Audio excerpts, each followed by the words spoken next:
Yeah, see, we don't have an intro. It's fucking me up. It's blowing my. After like 6 shows of no intro, it's like, all right, I'm over the no intro shit. Somebody hit me the other day. He's like, "What happened to your intro?" I'm like, "We retired it." I guess they didn't hear the whole thing, the whole 106 and Park spiel about retiring the intro. The only problem is like when you retire your 2-guard, you draft a new. You know what I'm saying? So it's like, you know. I mean, here's the thing. I've said this in past shows. We know all these rappers, and for whatever reason, nobody's cut an intro. Y'all, I mean, unless you live in Atlanta, you can't go to the fucking club. You can't do like shit that rappers normally do. The least you could do is go to the studio. It's literally free promotion to about 40,000 people every week. Yeah. Nobody's got an intro. You would think. Whatever. I had a rap nigga hit me the other day from New York talking about my power reviews. Like, yeah, we waiting on your power review. And I'm just like, in the meantime. Between time. Random rapper with a blue check. Why don't you fucking bust down a quick little intro? Nah. Lil C's follows me on Instagram. Why? I have no clue, but. Oh, because you know he heavy in the fitness shit. Okay. That's probably why. Yeah. I'm gonna fuck around at C's. Like, hey. Dust off Capone and them Junior Mommy hopping in stew, bro. Oh man, shouldn't take too long. How was your weekend? How was my weekend? It was cool. Had an impromptu cookout. That was lit. What else did I do this weekend? Nothing. I started watching Marvel movies. Yeah. So I watched Iron Man. Yeah. I watched Iron Man 2. I hit Carl yesterday. I'm like, yo, in a way, Iron Man is like Batman. He just up and got a lot of gadgets. Carl like, don't you start your shit. Carl like, I'm not doing this today. He was like, no, see, here's where he differs from Batman. See, Iron Man created a lot of shit and he put a lot of motherfuckers on. And I'm like, nah, I ain't going. He Batman, dog. He's gold Batman. Like, real, that's real. Like, Iron Man's super rich. He's super fucking, what they call it, socialite, playboy. Yeah.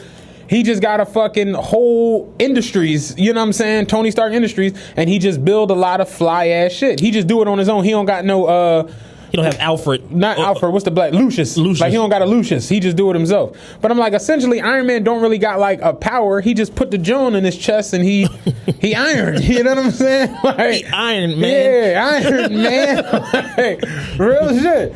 But I watched Iron Man. I watched Iron Man 2. I watched Iron Man 3 is especially terrible. Skip that, Joan. Everybody on the thread I was looking at on Reddit was like, yeah, don't Iron Man 3 is awful. Don't watch Iron Man 3. Because it's weird. You got to watch them. Like, it's an order that you can watch them in to make sense. Because it's not chronological order with the way they were dropped. Correct. Sort of like with Fast and the Furious. So, like, there's continuity between Iron Man 1, 2, and 3, but there's additional things in between Iron Man 1 and 2 this that Spider-Man you miss. And that Ant-Man. So it's got like a whole list of like, you watch this Thor and watch this Spider-Man, and like, so I'm basically going down the list or whatever. It's like Fast and the Furious was on the other day.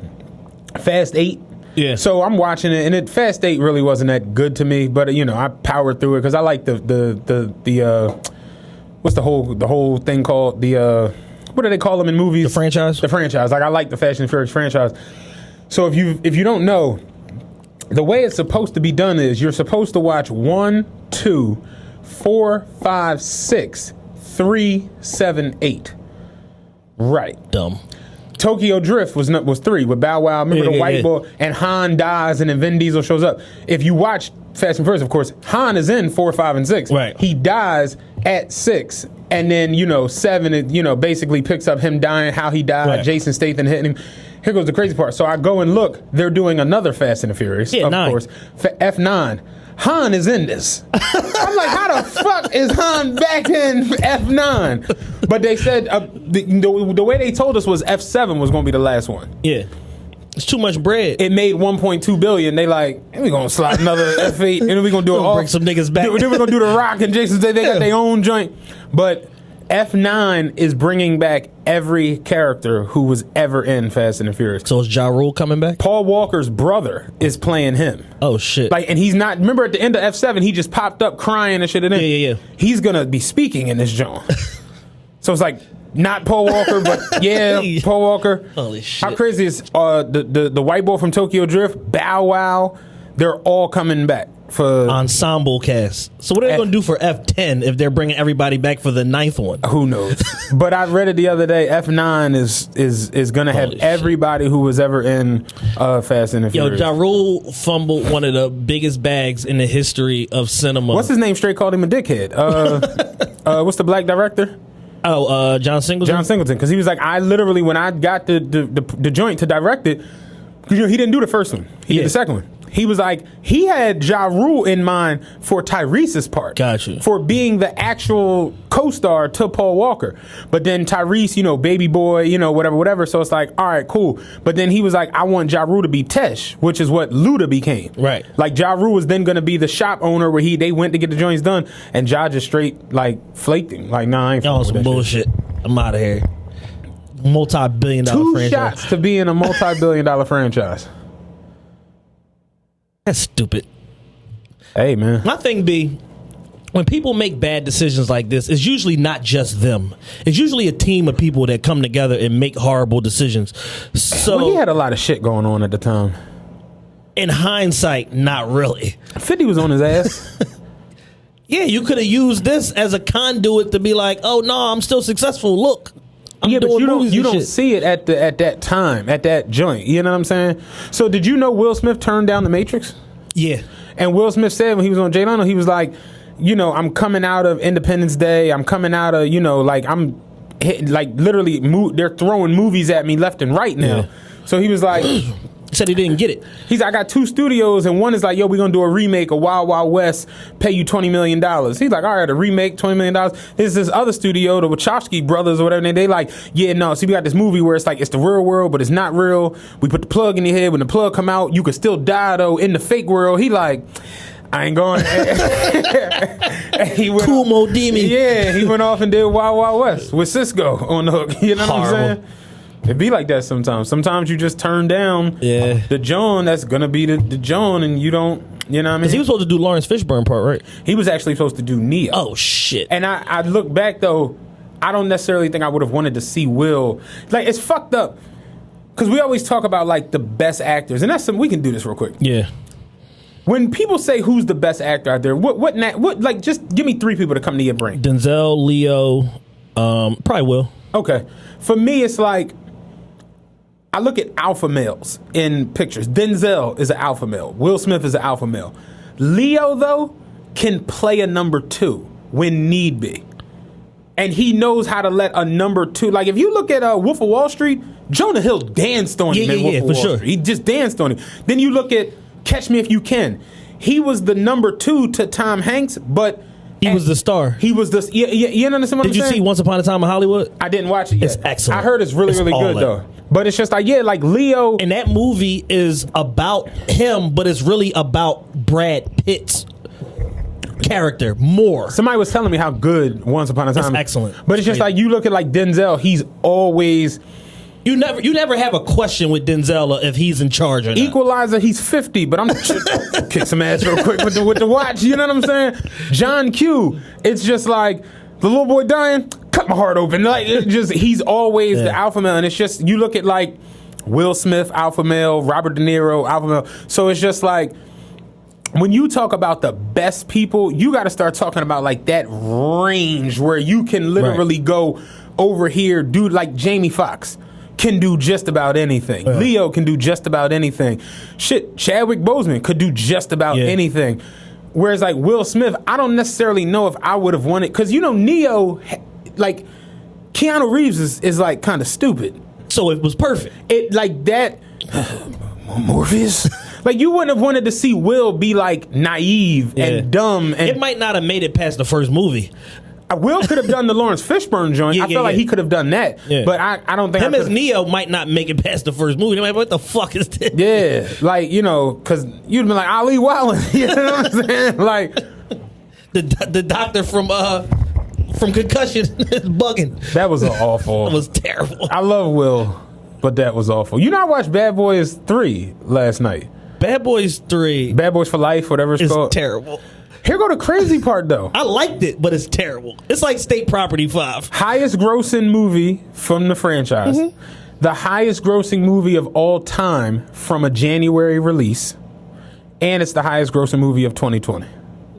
I'm like, damn. That was the last one that came out? Yeah. It made $450 million. Yeah, plot holes galore. So of course they like, oh well, you know, Bad Boys 4 is coming, like, you know what I'm saying? Because you know the Bad Boys 2 made $200 million against a $100 million budget. Yeah, this shit had like a $50 million budget and made 450. Yeah. So they like, yeah. Martin has been retiring since the first Bad Boys. Yo, it's crazy. I'm watching it like Bad it's the Boys, same I'm premise. Retiring, Mike. It's the same exact premise. He's never retired. No, we shouldn't be shooting shit up.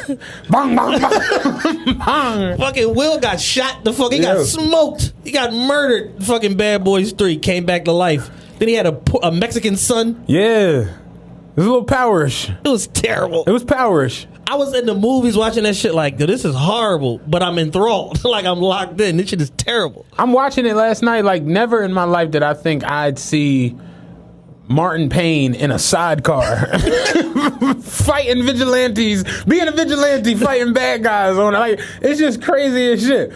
But yeah, they making a Bad Boys 4. Like, that's the thing with like these especially the movie makers. If some shit is profitable and makes money, we will run this shit into the ground.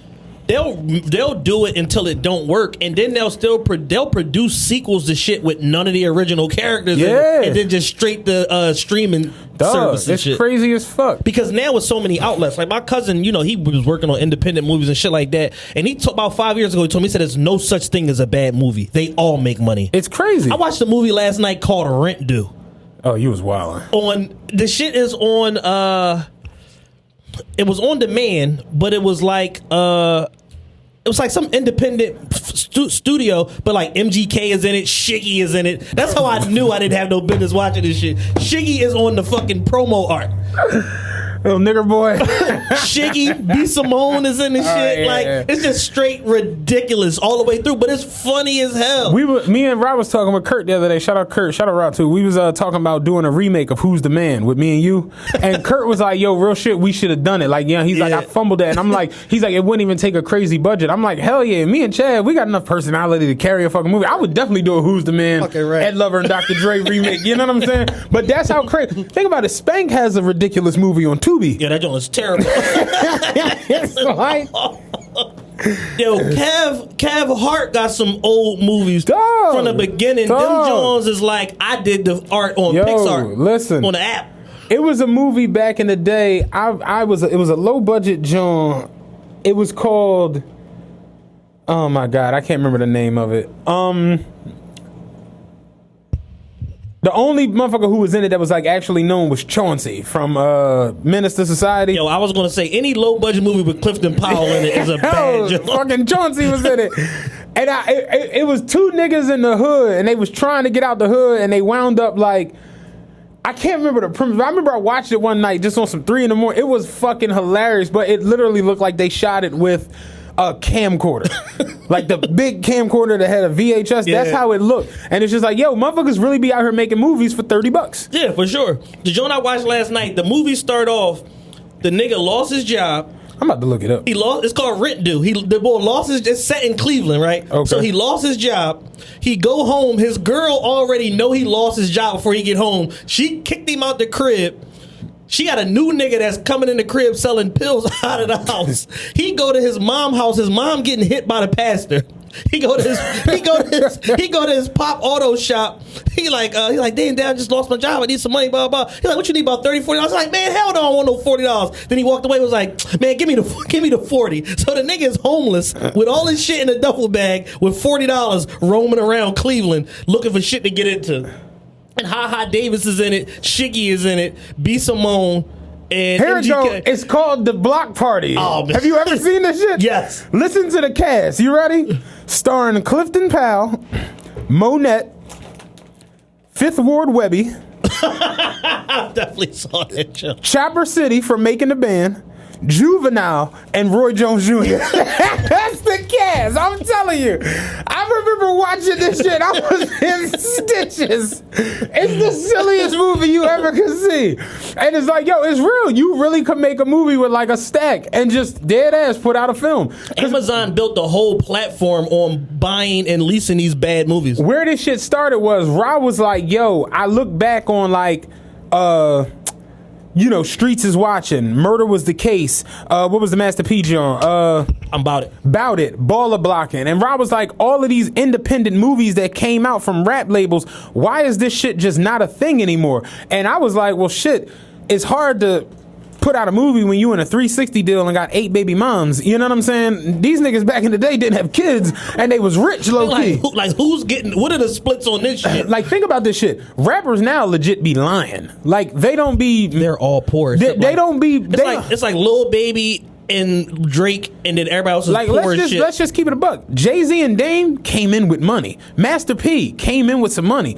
Baby and Slim came in with money. You know what I'm saying? Niggas came into the game with money. So they weren't getting torn apart out the gate with these ridiculous deals and then had all the bullshit, drug addiction, all this shit that the new rappers have going on. So yeah, back in the day, it was nothing to go shoot a movie, and then motherfuckers just had insight and they had forward thinking, like, oh no. Because Kurt was saying, he's like, yo, I've pitched a couple movies to like a couple rappers and they don't see it. They like, for what? You know what I'm saying? And it's just like, bro, this is some shit that lives forever. Baller blocking lives forever.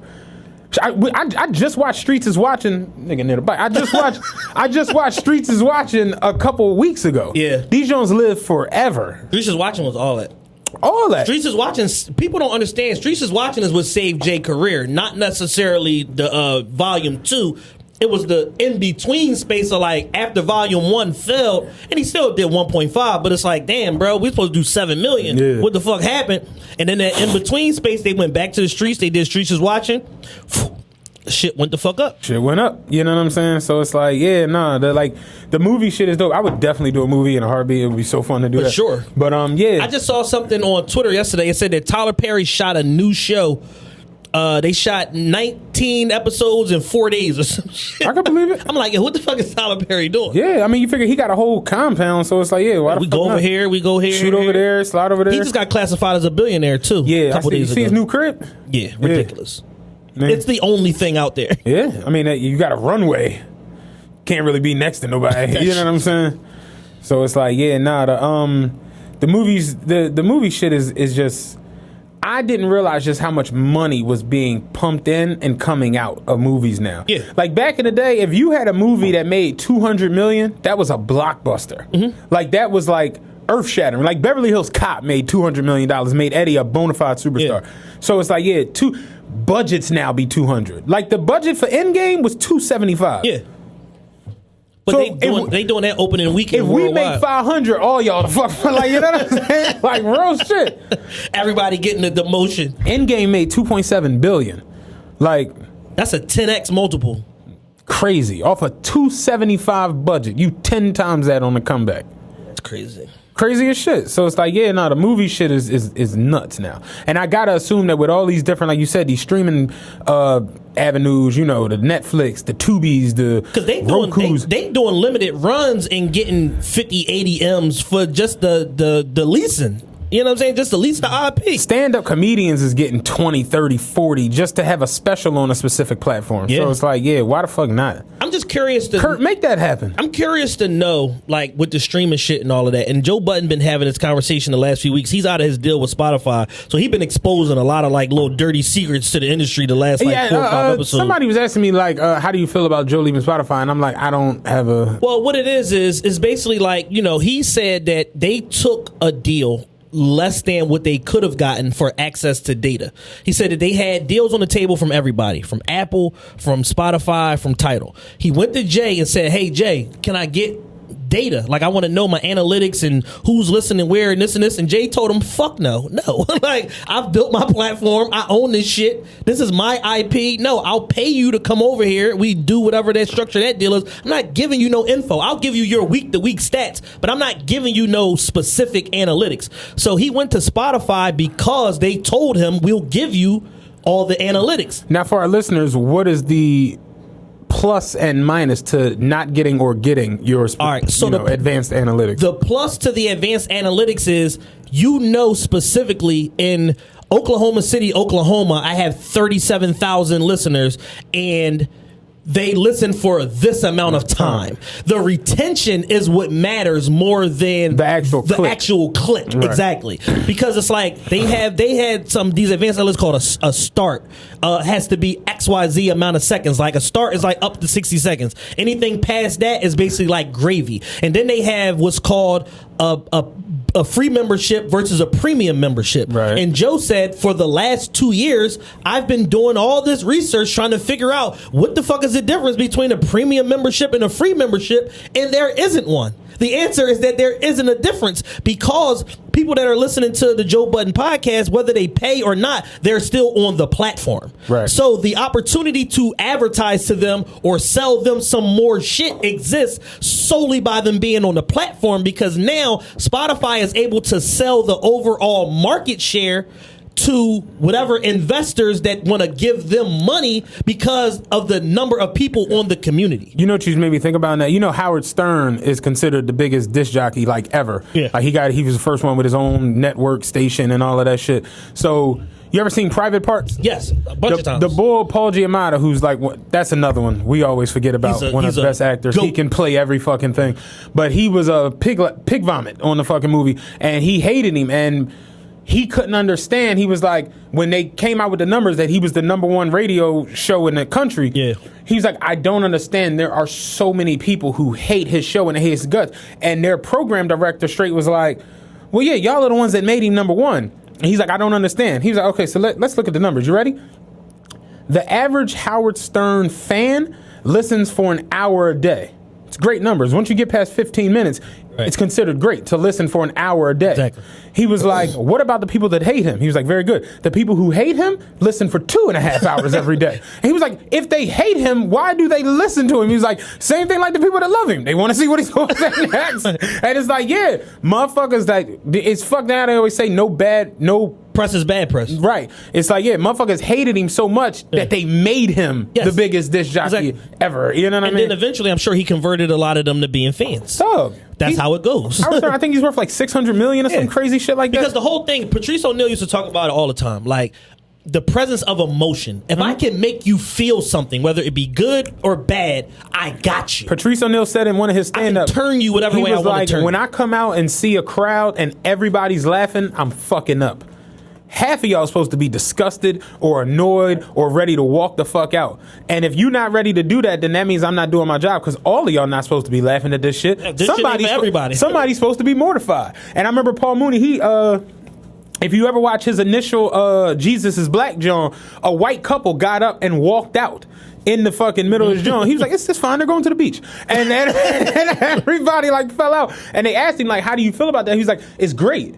It's so wonderful that they got up and walked out, because that means you're doing, you know what I'm saying? It's gratifying. Right. It's really getting under the, he's like, I know he's snapping on her in the car like, bitch, I thought you said we was going to see Mickey Rooney. like it's the truth. But it's like, yeah, if you're not pulling all different kinds of emotions out of, like, I love when people hit me and be like, man, what the fuck was you talking about on the, and I'll be like, it's great. You know what I'm saying? Yeah. Like, because you're supposed to be uneasy or laughing or upset or, oh no, this, that, and the third. Exactly. It's just the way it goes. It's not supposed to be total agreement all the time, every time. It's just not the way it goes. So the whole shit with the, you know, with Joe and the Spotify thing or whatever like that is basically like, you know, he's uncovering a lot of like dirty secrets of the industry. And basically Spotify promised them certain shit based on benchmarks and this, and they reneged on everything. Like, they supposed to give him a $500,000 bonus for being #1 for XYZ amount of time. They were #1 for 2 years in a row. They didn't pay the $500,000 bonus. Then it turned in, we're going to buy you watches. They didn't buy them watches. They submitted the watches they wanted. Then they was like, well, what about used watches? Yeah. So then they submitted the used watches, and they like, still above budget. He said, and it was at that point I realized Spotify is hemorrhaging money. I was about to say, but Spotify's throwing money around. Because didn't they just pay Rogan? He talked about that. Okay. They paid Rogan $100 million for 3 years. 97 mil, some for crazy 3 years. And Rogan walks away owning everything. White privilege. White privilege. They paid Bill Simmons and his Ringer network $200 million. Wow. But they own it. They paid Gimlet $250 million. They have 100 podcasts. I think they bought. It was either Satchel or Podbean. It maybe it was I think it was Satchel. It was another network that creates the software to do podcasts. But they paid $375 for that. See what I'm saying? So it's like, and that's his whole That's argument. why when I saw Joe was with Spotify, I'm like, oh, they got to be getting paid really good then. Nah.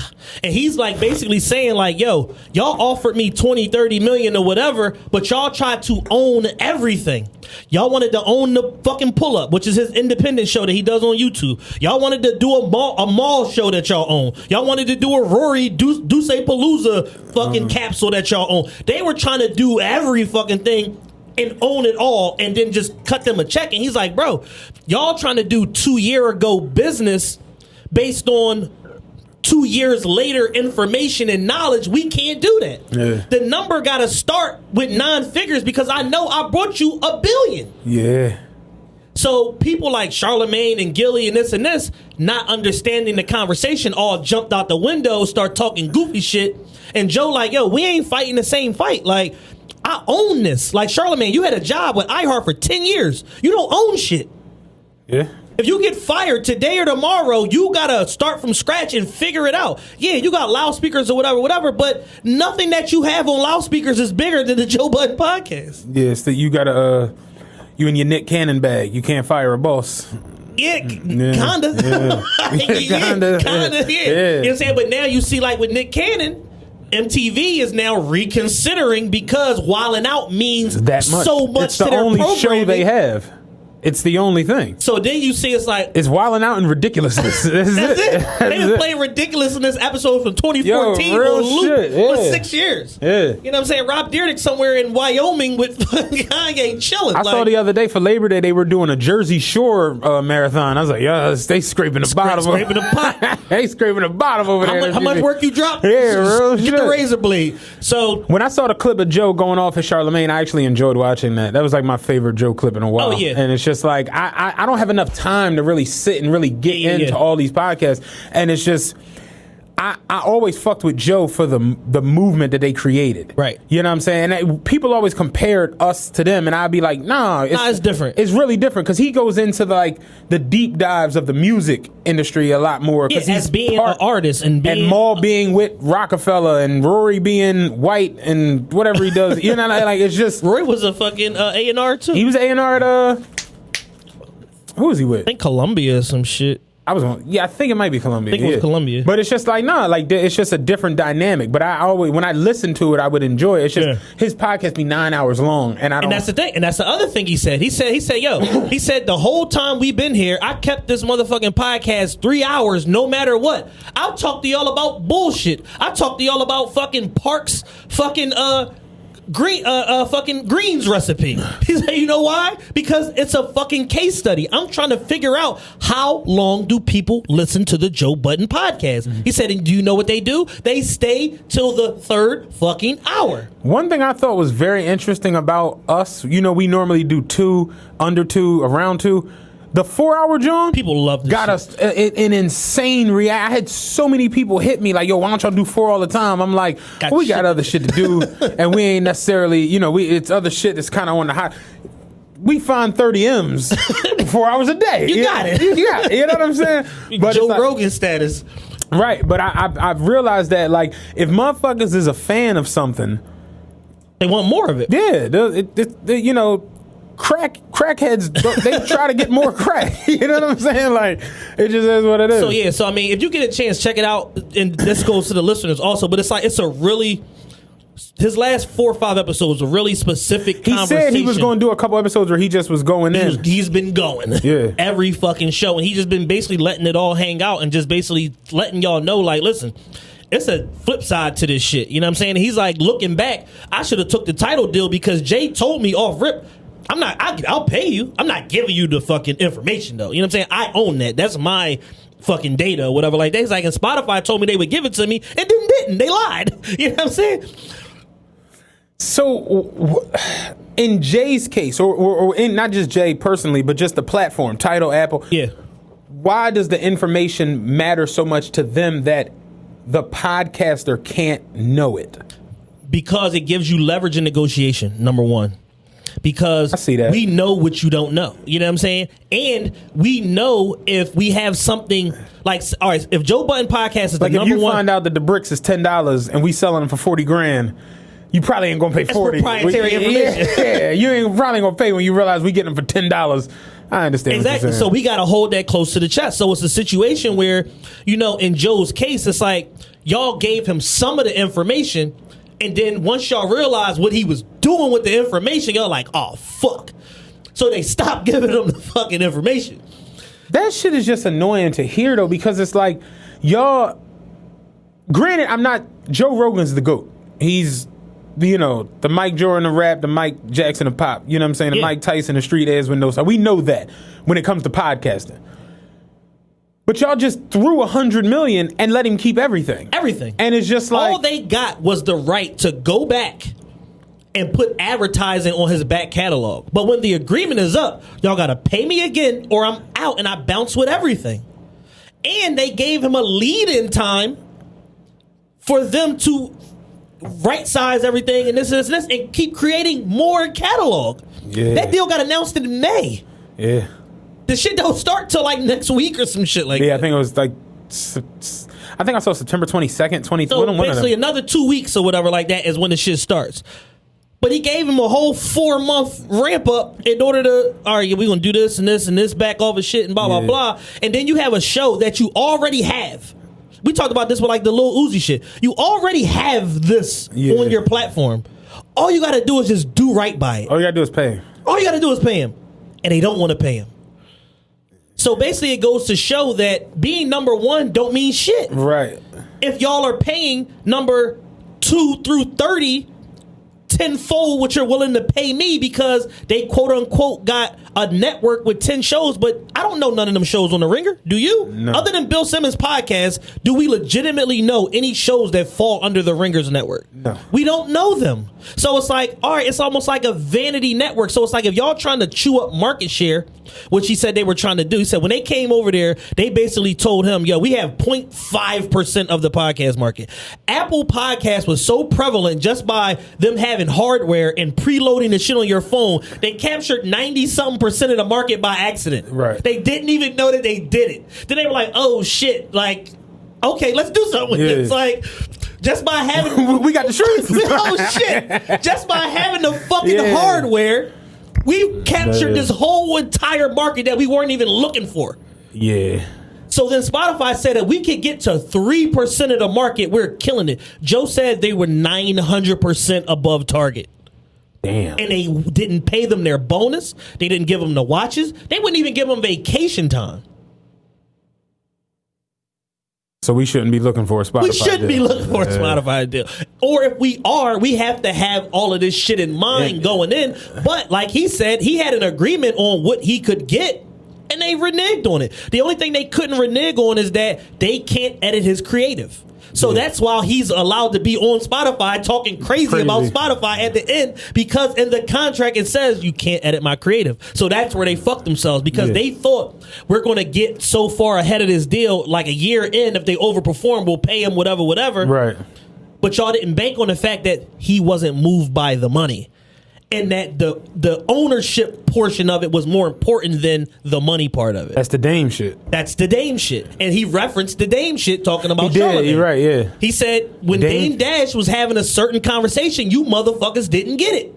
Because y'all are wired a certain way. Y'all don't understand what it's like to put your own bread up and to really own something. And that it's weird. That's kind of how I feel about this shit at this point. It's like, for someone to swoop in and be like, I'll cut y'all a check, but we own the name and all the content, it basically means we did 3.5 years of work for no reason. Yeah. If the check nice, we talk. Yeah. But it's just like, damn, that my biggest thing is not owning the name. Because there's so much you can do with that. Right. You know what I'm saying? There's so much that falls from the tree of one piece of IP. And that trickles down from it. From our name, we have all these different catchphrases and shit like that are synonymous with our show that people know. So to just turn around and give that all away for a piece of green money is like, we selling ourselves short. Right. You know what I'm saying? You know what I'm saying? It's like the content is the content. I can do that shit. I can go on my IG. My power reviews are here. Yeah, I could literally just do that shit whenever I felt like it. But the name, like you said, and everything that falls under the umbrella is just like, to see if we was tomorrow to sign a deal with, let's say, Spotify or Loudspeaker or whoever, and see them turn around and have Young Dirty Nigga YDN t-shirts for sale on the website and we don't get none of that. It would just be like, fucked up. I ain't gonna hold you. Took a L. I ain't gonna hold you. We took a L. You know what I'm saying? Because a lot of times what these companies do is they see further down the line than the creator does. I mean, that's having an entire staff dedicated to seeing down the line. Exactly. So they got 40 people on their team versus me, you, and Taylor. We got 3. Right. And Rye in the shadows. So we got 40 versus 4. Right. And everybody just came from Pearl Vision. They designed to see. Their job depends on them seeing where's the opening at. Their job literally depends on the shit. You know what I'm saying? And that's what motherfuckers don't be getting. Matt just broke his mic for those of you out there listening. I got it. Nah, not really. It's in there. Oh, is it? Yeah, I just don't. It ain't in there flushed. Well, I'm from the hood. You know what I'm saying? We'll figure that shit out later. So it's a real interesting. For people that are interested in the back office part of podcasting and shit, Joe been exposing it all the last fucking 4 weeks, and they do 2 shows a week. So and I can feel it coming because I'm starting to have more and more conversations with more and more people about the shit, and. People have been kind of scaring me a little bit, yo, what happens when you get a deal? What do you do? What are y'all gonna ask for? What are y'all there? And I'm just when that shit come, you just, you know what I mean? That'll be a conversation. Me and him sit down and we figure out. My thing is having, how he said, you can't edit my creative. I want this many sugar-free Red Bulls. Just whatever the fuck it is, that shit is that for me is the joint. It's the money is the money, and that shit's gonna be whatever. You know what I'm saying? I'm not one of the people that's overly fueled by it to where I'm just I need this, I need that, whatever. But you do want to make a living from it. You do want to be paid what the fuck you worth. Yeah. If you gonna haul off and take this situation, and it's motherfuckers all the time that be looking for new talent and looking for, even Kurt was saying that shit. It's all these different movie houses that they're trying to break new artists. New talent. How record labels try to break new talent. It's always that shit. But my thing is, Master P said, if you step in and give me $1 million, what am I worth? What am I worth? Yeah. And that shit's got to be. If I'm coming off the streets, out the projects, and you don't know me, and you'll give me $1 million, I'm worth at least 10, because you got to make your mill back. Right. And some. You got to pay the staff that builds me up to recoup the mill, on top of giving me the mill. If somebody step in tomorrow and be we want your podcast $2 million, it's so y'all plan to at least make 4. Right. I'd assume. And what's the terms? All 2 mil is not created equal. Right. So how much goes in our pocket? How much is set aside for recording? How much is for creative and marketing? Do we still got to fund everything after that shit? It's do y'all just cut us $2 million and say, all right, see you in 12 months? What's the support? Right. And that's what he was saying. He's like, I'm not falling for the deal where y'all say, all right, well, we gonna give y'all XYZ amount of money up front, but y'all retain 80% ownership and we keep 20% for fees. He said, I asked one simple question: what are the fees? He said, and then they start hemming and hawing and all this bullshit, and then that's when I knew I gotta get the fuck up out of here. I was reading a thing the other day where it was saying how the podcast game is becoming like the record industry, where it's just the contracts are becoming fucking notebooks, phone pages and shit, and it's just you really, really gotta know what the fuck. It's not like back in the day where you get in there, record, put the shit out, go on YouTube. It's big business, because here's the thing: there's advertising at stake, there's marketing at stake, there's market share at stake. These companies are publicly traded companies. I was about to say, once you go public, it's the value of Spotify inflated 17% overnight when they signed Joe Rogan. Yeah. That's not a fucking accident. That's because you moved the biggest player in the game over to your fucking company. Right. So when you look at it like that, it's too much bread on the line. And once you start talking about hundreds of millions and shit like that, it's a lot of dirty shit that goes on behind closed doors, because the margins that you're dealing with, a 1 to 7% margin, is $1 to $7 million. Yeah. That's the difference between which people have great careers and go on and be executives, or get fucking fired and gotta go work at fucking Burger King, at a Hooters, at Hoochie Burger. Yeah. You know what I'm saying? That's the difference when you don't negotiate the right margin. When I heard Joe Button say that we not talking about no deal unless it's a 9-figure joint. And I'm just like, damn, how about it? Joe Budden shit is definitely probably worth $100. He was number one every single week on Spotify for 20. What was that? How many? For 24 months. Like, he was number one every week for 24 months. Yeah. In the midst of y'all bringing over The Ringer, bringing over fucking Gimlet, bringing over all this fucking Amy Schumer's podcast, all of this different shit, and he still was number one. Not urban, number one, period. Yeah. That's not, what is that worth to you? You know what I'm saying? And all that flows from that. You know what I've seen? Funny as shit. Since Joe Rogan signed the deal with Spotify, he don't be number one no more on Apple.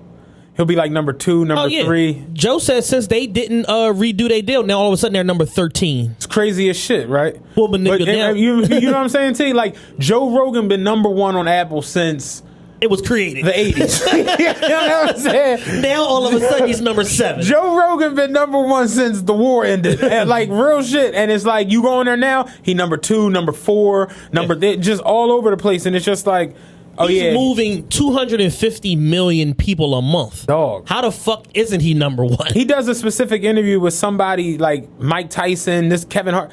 On YouTube, this shit will have 11 million views. Yeah. YouTube. His Clips channel be getting 9 million views on a That should be a week after the interview drop. You know what I'm saying? Motherfuckers will go back and watch the interview after they've listened to this shit. It's crazy. It's incomparable. And it was smart that Joe Budden made a distinction. Like, I'm not looking at what Joe Rogan got. He's like, I don't care about that. I care about us, and I know what I did for this company. I know how the stock moved. I know how the fucking users moved. I know that my retention is through the fucking roof. So I've introduced hundreds of millions of people to this fucking platform. That gotta mean something. You know what I'm saying? Yeah. And I gotta be rewarded for that. And there goes that. So, if y'all want to, take a look into the back office part of the podcast industry, listen to the last couple episodes of Joe Budden podcast. It's a very, very interesting conversation.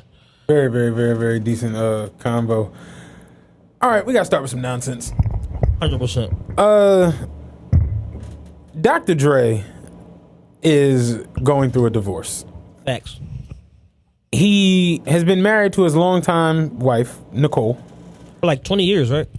Yeah, because she was even like, she had a cameo in Straight Outta Compton, right? You know what I'm saying? Like, and she been there, since the death row days or whatever. So she's been there while Dr. Dre walked away from death row, started Aftermath, did the deal with Interscope, did the deal with Shady, did the deal with G Unit, did the deal with Beats, did the deal with Beats. 24 years. 24 years. She's been there for a while. They're going through a divorce. It's getting nasty. Divorces. This is my thing with divorces. It's like, why do it gotta get ridiculously? Why? Not even going to divorce. Niggas break up. And just I don't understand why shit just gotta get messy as a motherfucker. They say gotta get real quick. They say it gotta get worse before it get better. So maybe that's what motherfuckers is living by.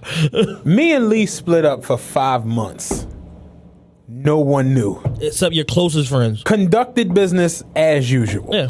It's like, why when y'all break up or have a situation, why is it all these weird memes? You know what I'm saying? Messages. Cryptic, stupid. Like, I don't understand it. Y'all be leaking nudes. Y'all be... People don't have any inner dialogue. I will never understand this shit, dog. It makes absolutely no sense. But when it comes to divorce, it gets ridiculous. Cut the puppy in half. That's how motherfuckers be. And I want the bottom half of the puppy. I want the bottom half of the puppy. Real shit. And it's just like, why do it gotta go here? I think people are just so emotional. And, in a divorce, it's like jockeying for like leverage, especially when you talk about high stakes divorce, like the Dr. Dre's and like big motherfuckers. Like, God forbid if Puffy was to ever marry somebody and the fallout from what that divorce would be looking like with this guy being worth like $1.2 billion. Like, it'll get ugly fast because a lot of times people's partners aren't equally yoked to them. No. So they've been married to the lifestyle more than they've been married to the person. Right. So when that lifestyle gets threatened and then all of that fear comes out, motherfuckers start tripping and start losing it. Look at Jeff Bezos' divorce in comparison to all the other high-profile divorces we've seen the last few years. All you heard was Jeff Bezos' wife split up, blah, blah, blah. 3-4. You had in the 3-4 months between the time that they settled, all the little stupid internet hoochies. Oh, she about to get half and this and this and this. I'm like, she's not gonna get a penny over 20%. But California, she's not getting it's too much bread on the line. It's not happening. Sure enough, she settled out. She got $25 billion.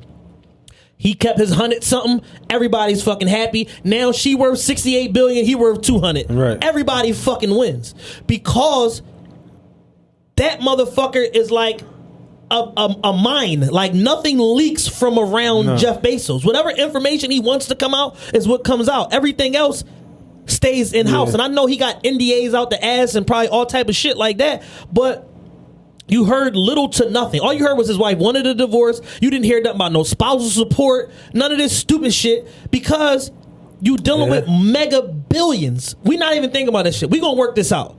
I know what you did for me. You know what you did for me. I got XYZ right now. Take this, some backdoor stock option shit. You gonna be good. 7 months post divorce, she worth $68 billion. She's the richest woman in the world. Yeah. Holla. Meanwhile, Dr. Dre with just barely $1 billion, all of his shit is in the fucking news.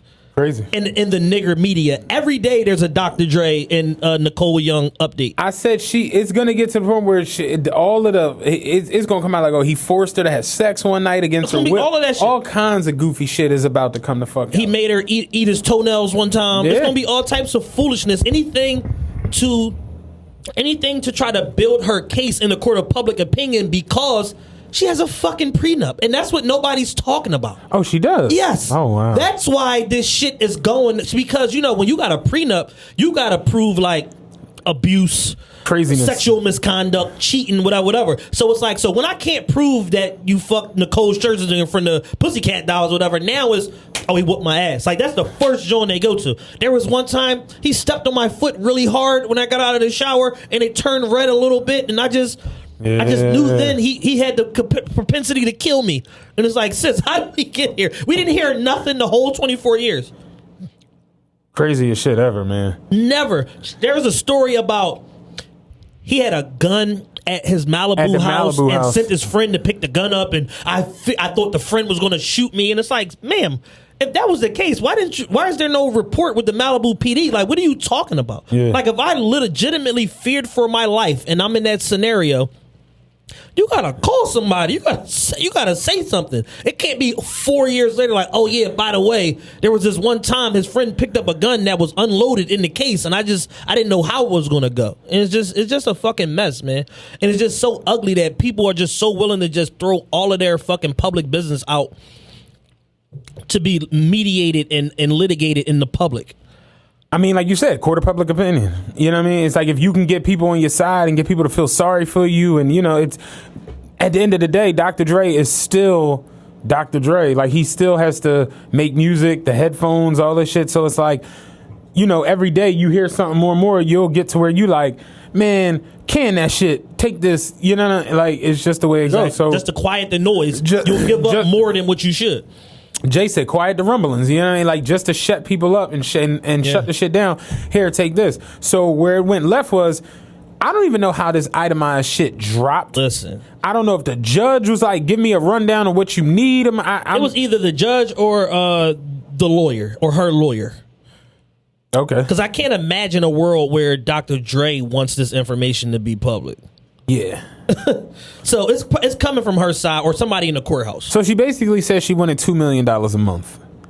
And my initial thought was, again, I'm speaking as a broke... as a poor man. Yeah, my little nigger mind just, they're like, $2 million. I'm like, give me $2 million. And I'm thinking that the mortgage was $500 a month or some shit like that.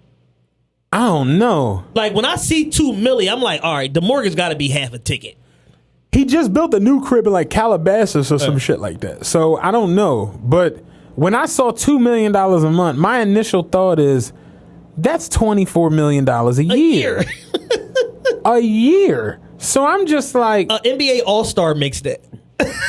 And I'm just like, how great is your life going that you need $2 million a month in support Off rip. to maintain where you at now? Never mind what you earn, if you earn anything or do anything. She didn't earn anything. So this is how ridiculous the shit got. When I saw because I'm like, $2 million a month, goddamn. Then I saw the itemized breakdown, and I'm not gonna lie, I'm not mad at her wanting $100,000 a month for the mortgage. I'm not. $100K a month for doctor. I'm pretty sure he lives in some shit that's $100K, probably a couple more than that. Probably more than that. I thought, like I said, I thought the mortgage was half a ticket. I'm not mad at $100K a month for mortgage.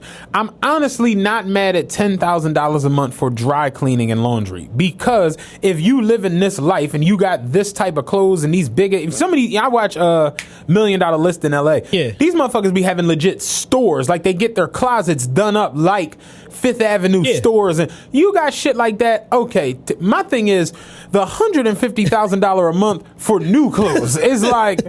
If you buying a $150 worth of clothes a month, you probably ain't even getting the old shit. What are you watching? Nothing. You know what I'm saying? Nothing. What Dame say? You popping tags every day. Every day, all day. So then that's where it, of course, went left. And I start now. You want $20,000 a month for cell phone and internet? I'm like, has this bitch ever been to the library? Email is free. Email is free. I'm like, what? Been that way since the Bush administration. I'm like, maybe she's just still like paying for AOL, or I have no clue. This itemized list, you can tell she ain't never paid a bill the whole time they've been together. I was like, yo, she jumped out the window. $20,000 a month for cell phone is for phone anything. She must got 35 Vert 2 phones. I'm like, Mike Jones' cell phone bill wasn't $20,000 a month. Everybody was calling that nigga at one point. $20K a month for phone is nuts. It's sick. That's nuts. I don't know what the fuck type of server you have, but $20K a month for phone is nuts. My favorite, you want to know my favorite part of the breakdown? I know where you're going. The 900,000 for entertainment. A month. What entertainment? What type of Carnival cruise is you taking for $900 a month? You could have the baby perform in your kitchen for 4 times a week for $900K a month. You could have a residency from the baby. You could have a residency for the baby. You could get all 3 babies. You could get the baby, little baby, and Beatrice come perform at your crib. Beatrice. And bust down to $900 a month. Real shit. You know what I realized in hearing that though?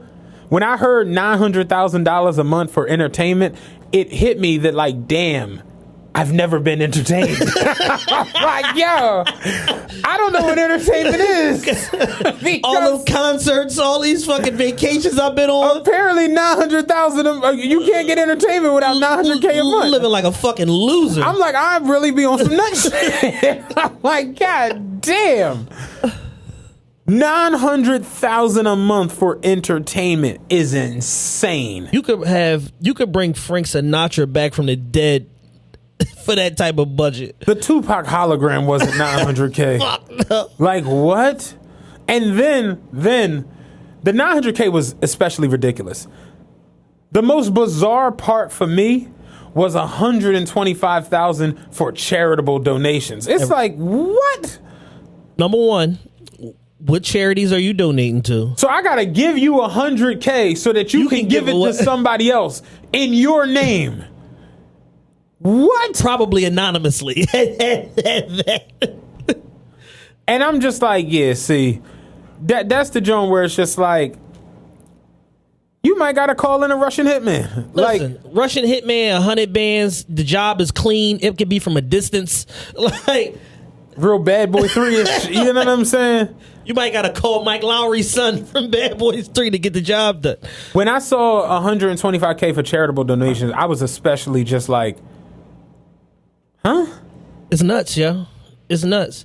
And, you know, here's the thing.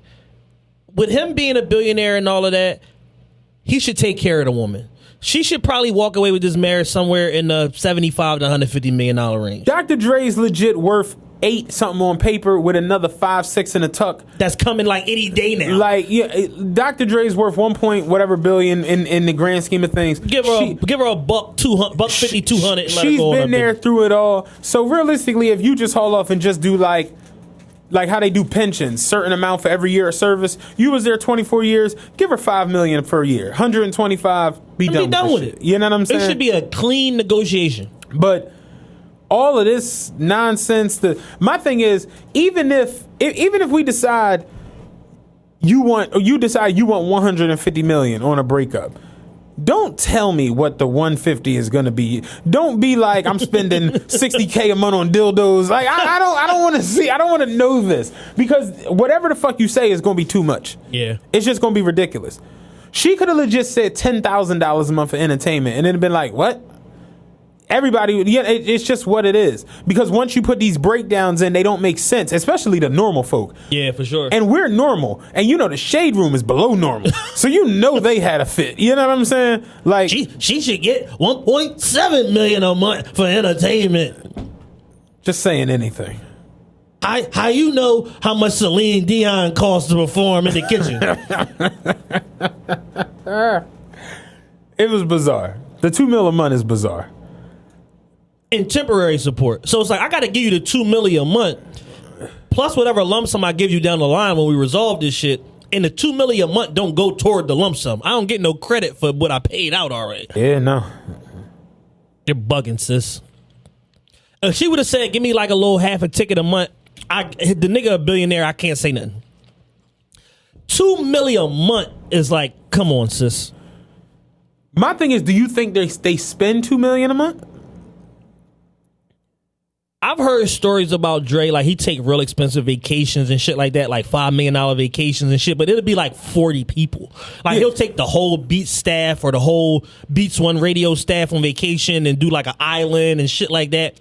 Spend $5 million on vacation, shit like that. Like nobody's allowed to pay for shit around him. That I get. But that's once in a while. No, I mean like him and her monthly. Do you think they spending $2 million a month? Combined, yeah. Probably. Living expenses, mortgages, leases, and upkeep. You know, your fucking landscaping bill on them type of properties is probably $200 a month. So it's like, yeah, I probably get that overall, them as a unit.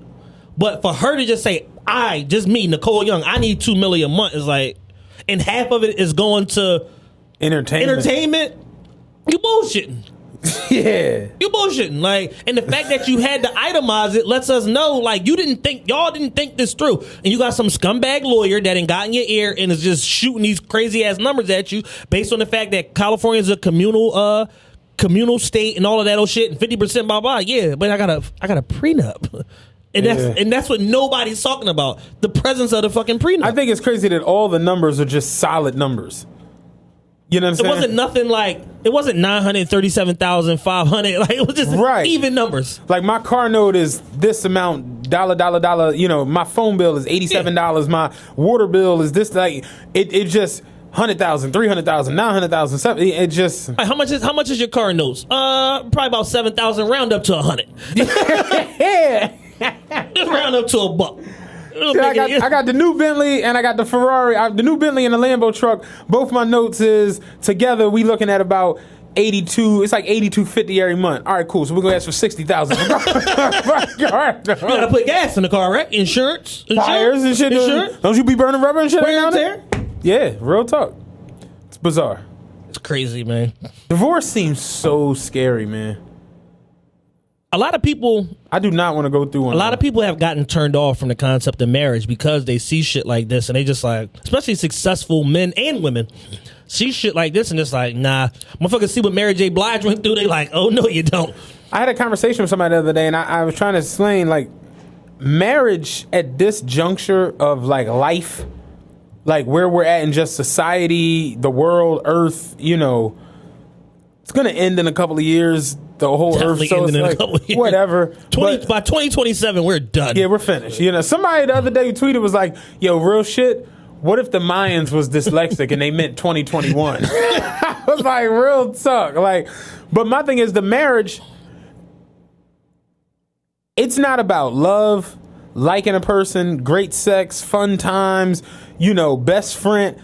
At this point, it's like 99% a business. It's a business transaction. I just had a talk with my homegirl the other night. We was in IGDM and we was talking back and forth about like who ruined the modern relationship between like men and women and all of that shit. And I was basically saying like, yo, because she was basically like, you have on here, was it rappers, Instagram, men or women? Yeah. Like a 4. Everybody's shit has shared responsibility in this shit. At fault.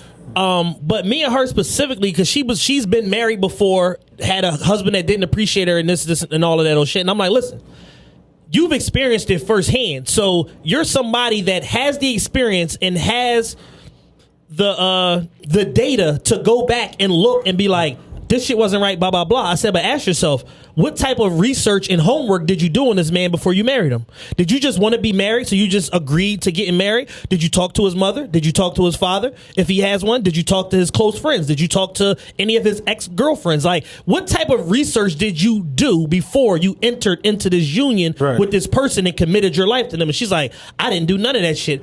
Yeah, of course. And most people don't. And that's why 51% of marriages end in divorce, because people don't know who the fuck they're marrying. Right. You don't really know a person till you live with them, number one, and then number two, you marry them. So it's like if you didn't do no sort of specific deep dive on the person that you're planning to spend your life with, or at least a chunk of your life with, because nobody's going into it thinking, like, I'm gonna be divorced in 9 months, but that shit happens all the time. Happened to Britney Spears. You know what I'm saying? Like, people marry for the wrong reasons, and I'm like, yo, because it's so easy to get married, you can go to Vegas, you can go to City Hall, you can whatever, you can go to your imam and get married. Like, people just take for granted that it's like not a big deal, and that shit is a life commitment.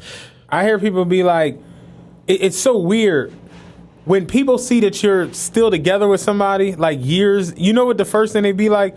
Oh, that pussy must be crazy.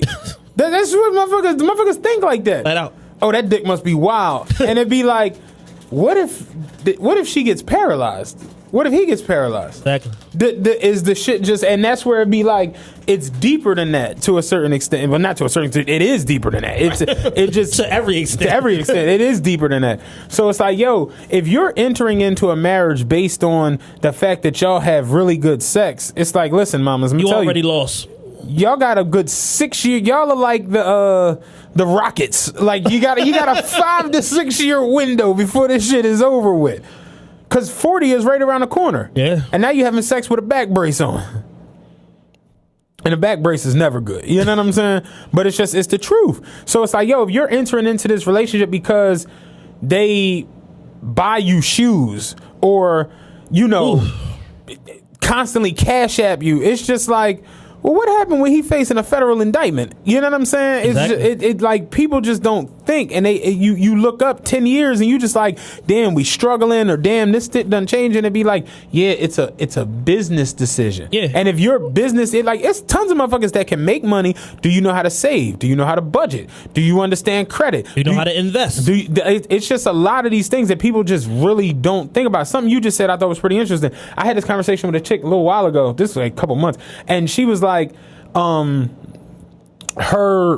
everybody, like, people be, I'm like the hoe whisperer now on fucking, people just come to me with their problems and they shit. She was like, the nigga she's talking to wants to meet her old niggas, and she thinks it's kind of weird. And I'm like, actually, it's not as weird as you think. Ain't as weird as you think. Cause he trying to figure out why you with this big ass is single. You know what I'm saying? At 34. Cause it's like, what's the issue that you got 2 kids, no nigga around, like he's trying to figure out if you're the problem. Bingo. And it's like, no, it's the equivalent of going in for a job interview and they're like, where'd you work before here? And you like, oh, I worked down at Amtrak. And they like, I know this nigga here asking for a job. You know what I'm saying? And it's just like, yeah, no, that's the thing. So it's like, being in a relationship, the one thing I've learned, like, you know, now that I'm like years in, it's like, you definitely got to learn how to compromise. That's without a shadow of a doubt. Sure. But at the same time, you got to like want to grow. You have to want to be better. And then you got to like really try. Yeah. Like you can't. Growing up, a lot of men out here don't really have a man around them. So you really don't understand the whole be about your words or be about like your actions being louder than your words. It's like you really, really got to like try. And I hear women that like go through this divorce shit when they be like, yeah, like the nigga literally like motherfuckers just get comfortable or just lax, and it's just like, yeah, fuck she gonna do, fuck she going, turn up. You know what I'm saying? Turn up. We going to the hat. You know what I'm saying? And it's just like, yeah, no, you look up and you be divorced in fucking 13 months after a marriage. You know what I'm saying? So it's like, yeah, no, that shit is deep. It's wild. Yeah, I really want to explore the conversation deeper because I want to talk to like women about it. I do too. And different types of women. I want we can get some women up here who actually speak. Yeah, I want to talk to some young women. We go through that often. I want to talk to some younger women. I want to talk to some women in their 30s, possibly in their 40s, and see what the difference in philosophy is, and it's like the dating experience, married life, shit like that. Because it's like, right now, like the other days, Nitras, Biggie Snugs had a tweet that said the dating Greatest pool tweet. got pee in it. Yeah. For sure. Because the whole thing is like everybody's trying to get an advantage over the other person. The guys are trying to finesse the girls are trying to finesse the guys, and they all want different things. And the biggest problem with dating and relationships right now is that people are selling shit that the other party is not buying. I wasn't even going to say that's the biggest problem. I feel like the biggest problem is I don't want to get played, so I'm not going to emotionally invest. And I'm going to play you first. Right.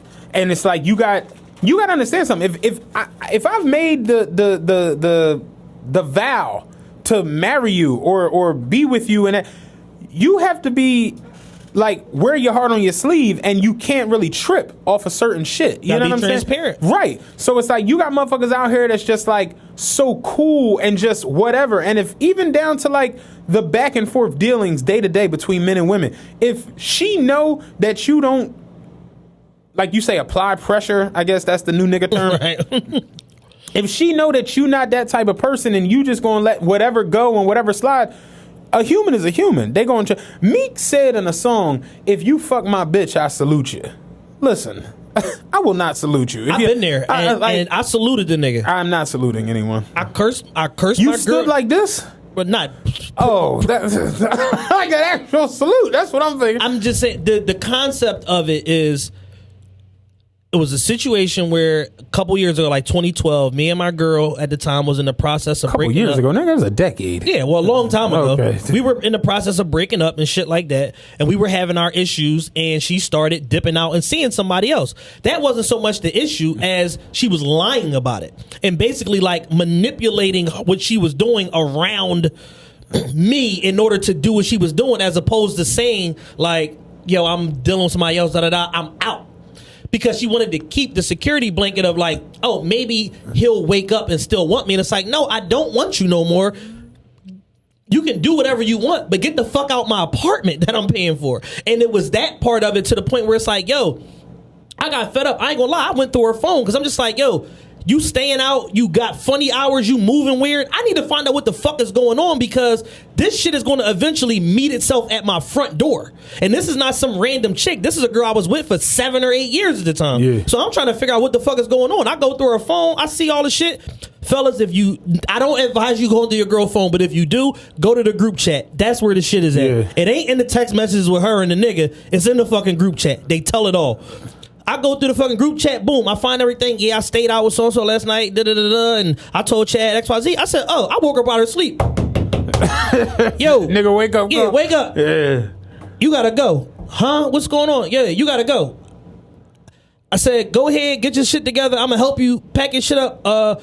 Call your mom, too, because you ain't leaving here with my car, neither. You can get the fuck out. And it's just one of them situations where it's like, yo, it didn't have to be that way. It didn't have to be an aggressive confrontation, because leading up to that, I'm asking you what's going on. Why you didn't come home this day? Why this? Why that? And you're lying to me over and over and over again. So it got to a point where it's like, yo, you just insulting my intelligence. I'm just any nigga now. Like, you have no respect for me. So now you got to get the fuck out.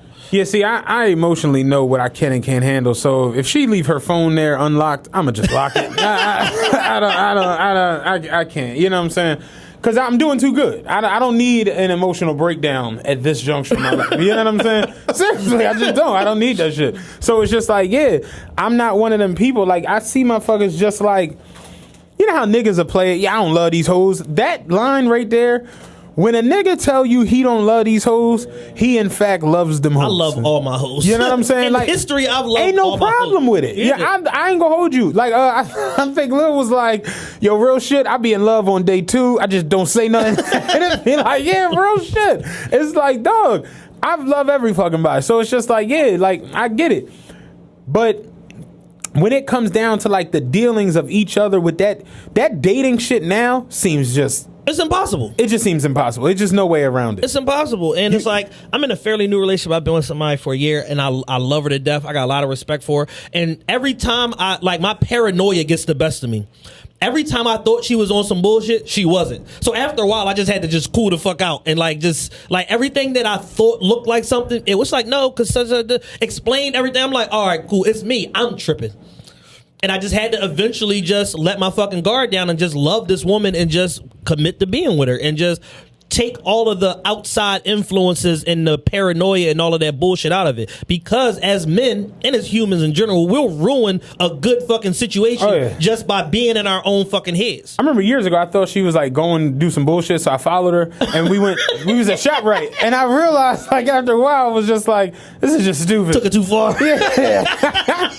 I texted like, hey, I'm about to come meet you at ShopRite. The whole time I was in I'm already here. Man, I had a situation a couple months ago. I thought she was on some bullshit. She fell asleep early. You were there for one of my we ain't gonna get into that. Jay was definitely around for one of my creep Joes, yo. No, the best Joes is like you call your homie, yo, where you at? I'm about to come get your car. You switching cars, playing mirrors and shit. Yo, real shit. Yo, no, that shit bad, man. But listen, I thought she was on some bullshit, right? I was like, she went to sleep like early as shit, like 11:30 or some shit. Like, I'm like, yo, this fucking bitch. I get up.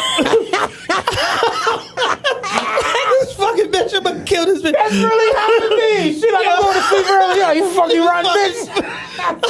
Don't nobody go to sleep early. Fuck, you want to sleep 4 in the morning every night. Fuck, you going to sleep early tonight. Dog. But kill everybody up in this motherfucker. I get up, I cut her crib. Our car sitting right in front of the house. I felt like such a dickhead. Yo, that's funny as shit. After like 2 weeks, I had to come clean. I was like, yo, I ain't gonna hold you. I did some bullshit 2 weeks ago. Yo, I remember one day she came in from work and took a shower. I lost my shit. Ripped the shower curtain down. The fuck is going on? Taking showers when they come home from work. Fuck type work you was doing. Dog, that's real shit though. Like as a man, you'll drive yourself insane. You'll be in your head on some bullshit and drive yourself crazy and drive a wedge into your fucking relationship. Right. Whole time she fucking a whole nother nigga. You know, nigga in Yonkers some fucking where. You chasing the bitch around South Philly doing stupid shit. This fucking nigga in Mykonos, Greece. Sorry. But yeah, real shit. I'm joking. But it's like, yo, you will really drive yourself nuts. And I've just gotten to the point where it's just like, whatever's going to happen is going to happen. And that's why I tell people all the time it's like, yo, if you sit around looking for the shit, you going to find it. Something that I always say is that when people are looking for something, everything look like something. Terrence Howard, who, you know, we got endless beef with Terrence Howard, but I used to see him at Cracker Barrel all the time. One of the greatest Terrence Howard lines of all time in a movie was in Four Brothers when he told Bobby Mercer, Tyrese, Dre, and the other white boy, you keep knocking on the devil's door long enough, somebody gonna answer that motherfucker. And it's just like, yo, it's the truth. If you on some looking for shit, you're gonna find something gonna be crazy. Yeah. Something. At this point in life, I'm just too invested in my own happiness and my own forward motion. That's where I'm at. To engage in that type of shit. That's where I'm at. And it's just wasted energy because then you go through all the processes like me and then be wrong and then you just a nut ass nigga. The craziest part is when you put it all together. You know how you do a science project? You got your hypotheses. you got your procedures. Your thesis statement. you got your conclusion. You got all that shit, and you present it to her like, yeah, what the fuck is this? Cause da da da da da, and you da da da, and you went over here and why this money was in. Then she like, well, damn, if she go in the closet and hand you the McQueen, she like, I only went to New York to get your ass the sneaks. You like, oh, I didn't know they had the black and white ones. And these came outside. God damn. Like, you on the email list? Dog. So it's just like, yeah, you'll drive yourself nuts. For sure. You know what I'm saying? Nuts. Absolutely nuts. Looking for just nonsense. And it's like, yo, I've really just gotten to the point where if you gonna be happy, that's what the fuck you gotta be. You can't be happy a little bit. Yeah. You can't be happy sometimes. You just gotta be the fuck happy. If the girl or the guy that you with is handling the shit that you want them to handle, they fucking you the way you want them to fuck you, they make sure that you good, make you a priority. It's just like, yo, what Gary Owens say was like, yo, Tiger Woods cheated on his chick. It's like, yo, he a billionaire. You got the life you always dreamed about. You was a fucking cokehead waitress. You got the life you dreamed about. Yeah. He's like, my wife a billionaire, she want to go get a little dick? Listen, I'll drop her off. It's like, you going to enjoy that shit, baby. It's just what it is. You going to fuck my bitch good this time. Stop playing games. Stop playing games. Said you busting 4 minutes last time, homie. I get you a rhino if you need one, dog. Like, it's just truth, though. It's like, if you going to be happy with the person you with, just be happy. Yeah, no bullshit. But all that other shit is just nonsense. And it's just, again, nobody is perfect. Nobody walking this earth's surfaces. Yeah. Please work with the kids. It's just what it is. Nobody's perfect. So if you looking for imperfections, you're gonna find them because no one is perfect. You're going to drive yourself literally insane. And then 9 times out of 10, 99 times out of 100, 9,999 times out of a stack, you gonna find the shit that ain't even the shit. Yeah, you gonna find some other shit. You gonna find some other shit that ain't the shit, and you skip right over the shit. Like, nah, fuck that.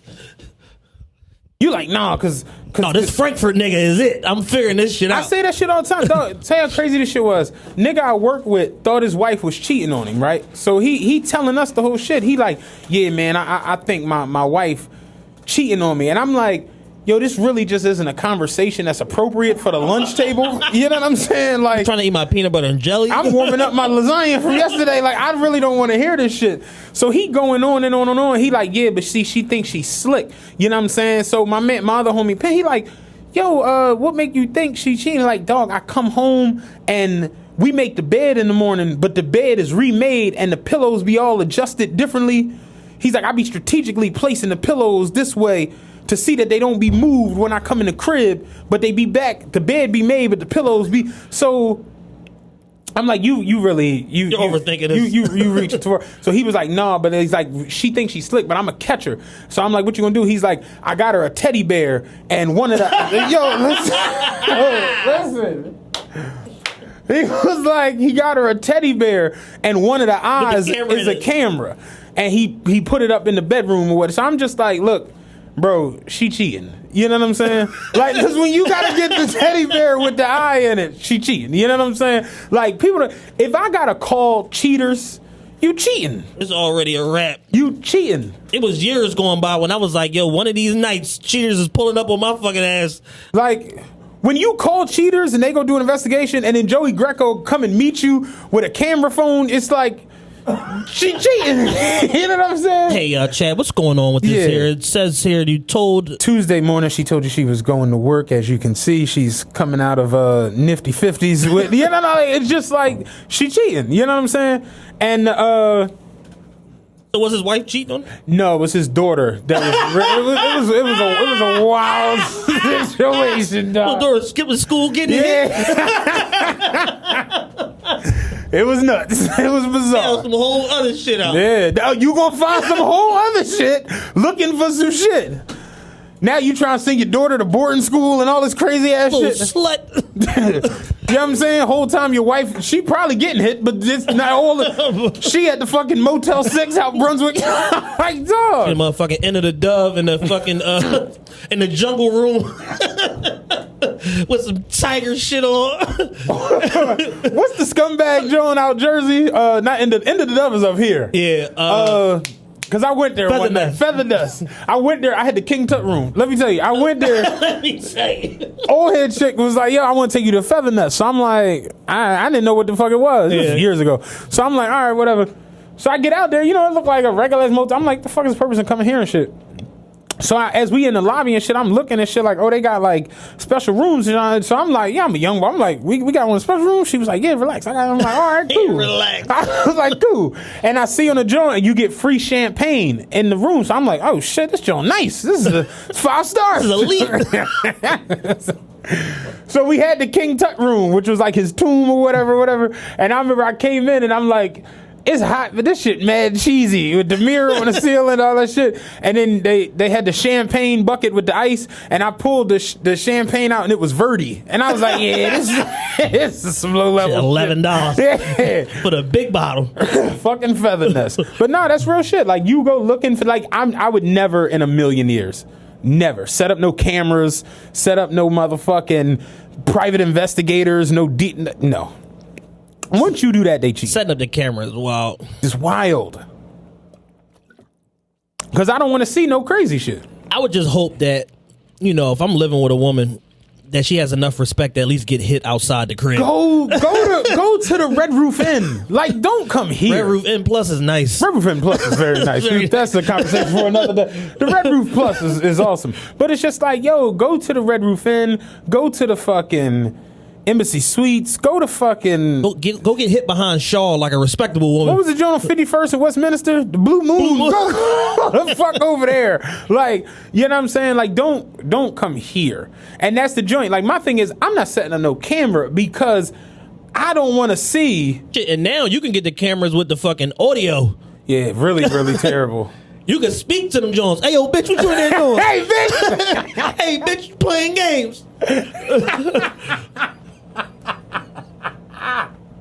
Homie, I'm about 14 minutes away from the crib. Google say I'll be there in 12 minutes. We'll see you back. I suggest you get the fuck out. This bitch get you killed. Yo, you coming on the joint like fucking, what was Gary Coleman on Martin? Mad Dog? Dog. Somebody the other day tweeted that Jay Prince talked like Mad Dog off Martin. I screamed when I seen that shit. That's exactly how he be sounding. But yeah, man, I saw a meme the other day. It said niggas be 35 beefing with teenagers. Fuck is your ops, the Teen Titans. Yo, and I real instantly shit. thought about Jay Prince. They had beefing with NBA YoungBoy. You 50. So let's put a ribbon on this. Who poisoned the dating pool? It's a combination of the primary blame that I give to are the rappers. I was going to say Instagram. And Instagram. They share the boat of the blame. And I blame them because the rappers put this aesthetic out there that women gotta have certain shit. And if they're a nigga not doing certain stuff for them, then they are lesser than. Yeah. Jeezy, you gotta hold this L for stamping the Chanel bag in the fucking black culture. Nobody was thinking about Chanel bags before Jeezy put that fucking record out. All I ever was a bad bitch in a Chanel bag. That's your fucking fault. So Jeezy, you get the blame for that one. The rest of the blame is shared between Meek, the Migos, and Fabulous. Y'all niggas collectively ruined black women. Gunna and Lil Baby got to get a little bit for the new. But they came in at the end. Yeah, I was about to say for the new. Every song, Meek is bad bitch this, bad bitch that. Fab, a bad bitch call she wear ever sent. Migos, bad and bougie. All of that shit ruined the perception of these young, impressionable black women and other women, because hip hop culture is pop culture, and made them think I gotta have a bad bitch starter kit. I gotta get my titties done or my ass done or both if I'm flat chested and got no ass. I gotta fucking get a rollie. I gotta get me a little baby Benz or a baby Range Rover, and I need a Chanel bag and whatever else. But I gotta get those things starting off in order to be in the conversation, because their thought process is, if I have these things, even if I have negative 4,400 in my bank account, if I go to the right place and be seen in the right circles with the right people, maybe one of these rappers or athletes will wife me up and then fix all of my fucking problems. And they're living their life with the exception being the rule, as opposed to accepting that those people that live that way are the 1%. So now they've all convinced themselves that they should be a part of that 1% that is mega successful and has all of this money, not knowing a lot of it is a facade. Yeah, I definitely agree with that. I feel like as a person that doesn't give a fuck about any of these things, like I will literally put on a pair of fucking sneakers that I paid $500-$600 for, and I wear $10 fucking shorts. You know what I'm saying? I don't give a. I don't need to have on a Mary jeans to feel like I'm better than or what. I'm just not one of them people. Hell, I can't fit half this shit. So it's just like it just never was a thing to me. But I'm 36 and I can't fit half this shit. You know, I'm wearing a 40 now in jeans. You know what I'm saying? Crazy as fuck. But it's just like, yeah, I look at these people on the timeline and I see how every craze they're into and they're on. Right now, it's Chrome Hearts and Marine Serre. They're losing their shit. Those Bottega Veneta shoes, that's like the square slide, the hill. Every single chick posts a picture. I've seen a chick post every color. Yeah. And it's she's like one of them e-commerce girls, got a little popping website, whatever. She posted every color. I'm like, ma'am, the summer is over in 2 weeks. And it's just like, that's the thing to go. If you got to have them, you got to have a Rolly, the AP.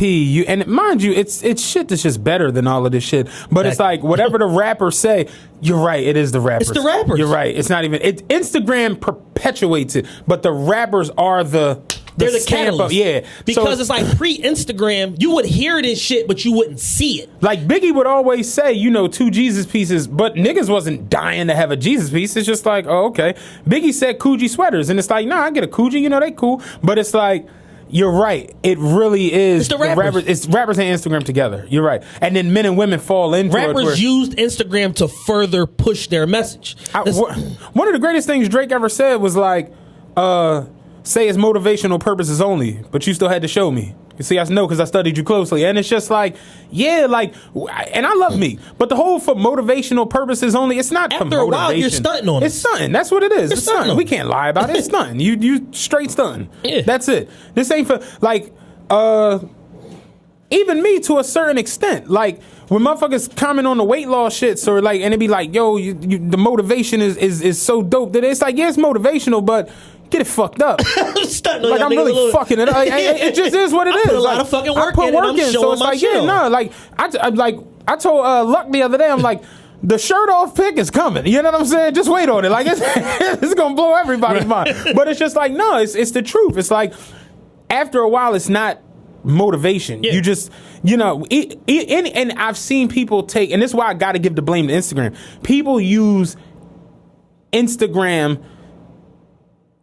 Anything that they got that they feel like they're better than the next person, gotta go to the gram. I'm talking not even clothes or watches. Whatever I'm talking about a meal, a television, some face cleanser.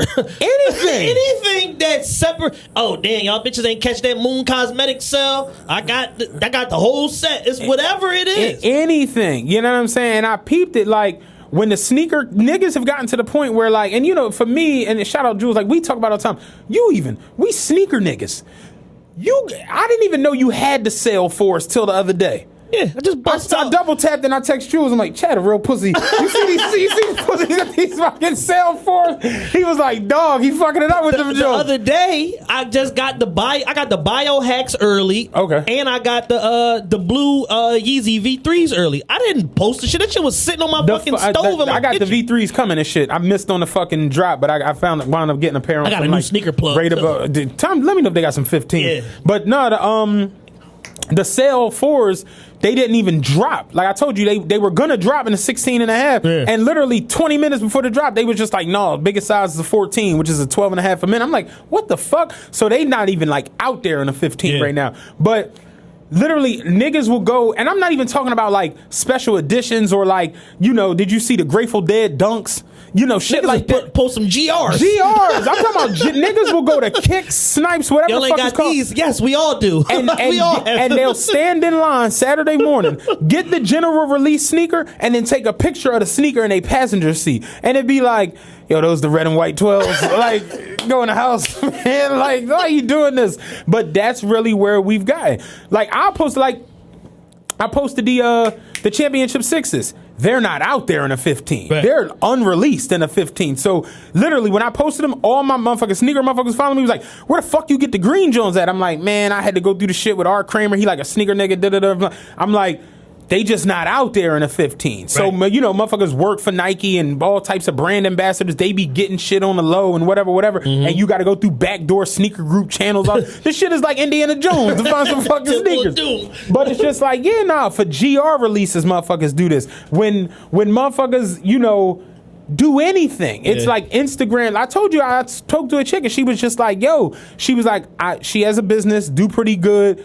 She was like, Instagram was fucking me up to the point where she was like, I started buying shit that I didn't need. She was like, I started buying Chanel bags. She was like, instead of me paying my son tuition for the year, she's like, I'm going to buy a $4,400 bag because it's like, and she's like, I go on Instagram, I see bitch 5 years younger than me got 8 colors of the same bag, and it's just like, what the fuck? Yeah, you feel lesser than, and it's all. Me and Carl talked about this morning on the way in. We was trading voice notes and shit, and it's all a form of separatism. Like people, we've been talking about, and again, we've been talking about this conversation just in general. People have no sense of community or care for nobody else. So whatever they can do to say I'm doing better than you, whether it be the school they kids go to, the fucking places they eat, wherever they vacation, whatever motherfucker can do to show like shit, wherever they buy they weed, I'm on some other shit. Yeah. You ain't smoking this, whatever it is. A motherfucker can't wait to throw it in people's face. And it's like, yo, y'all wonder why people dislike you. Yeah. Like, motherfuckers live on the same block and be like, yeah, they got that cheap ass door.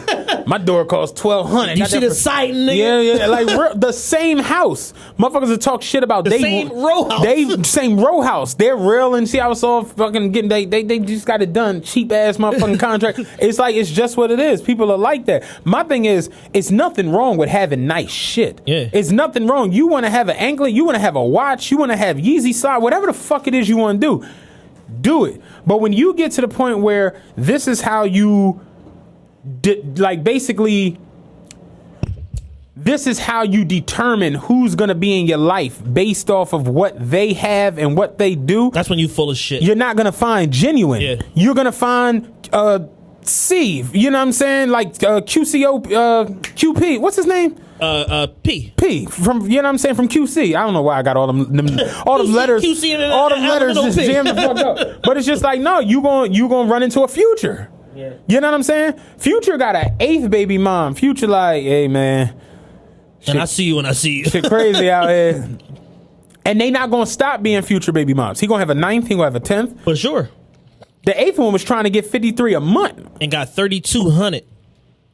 You know what I'm saying? It's just what it is. It's like they not going to stop. So that's why people like, oh, Future toxic and Future terrible, and it be like, At what point do we take personal responsibility for our own actions and say, why would you get involved with a person that has this sort of a life?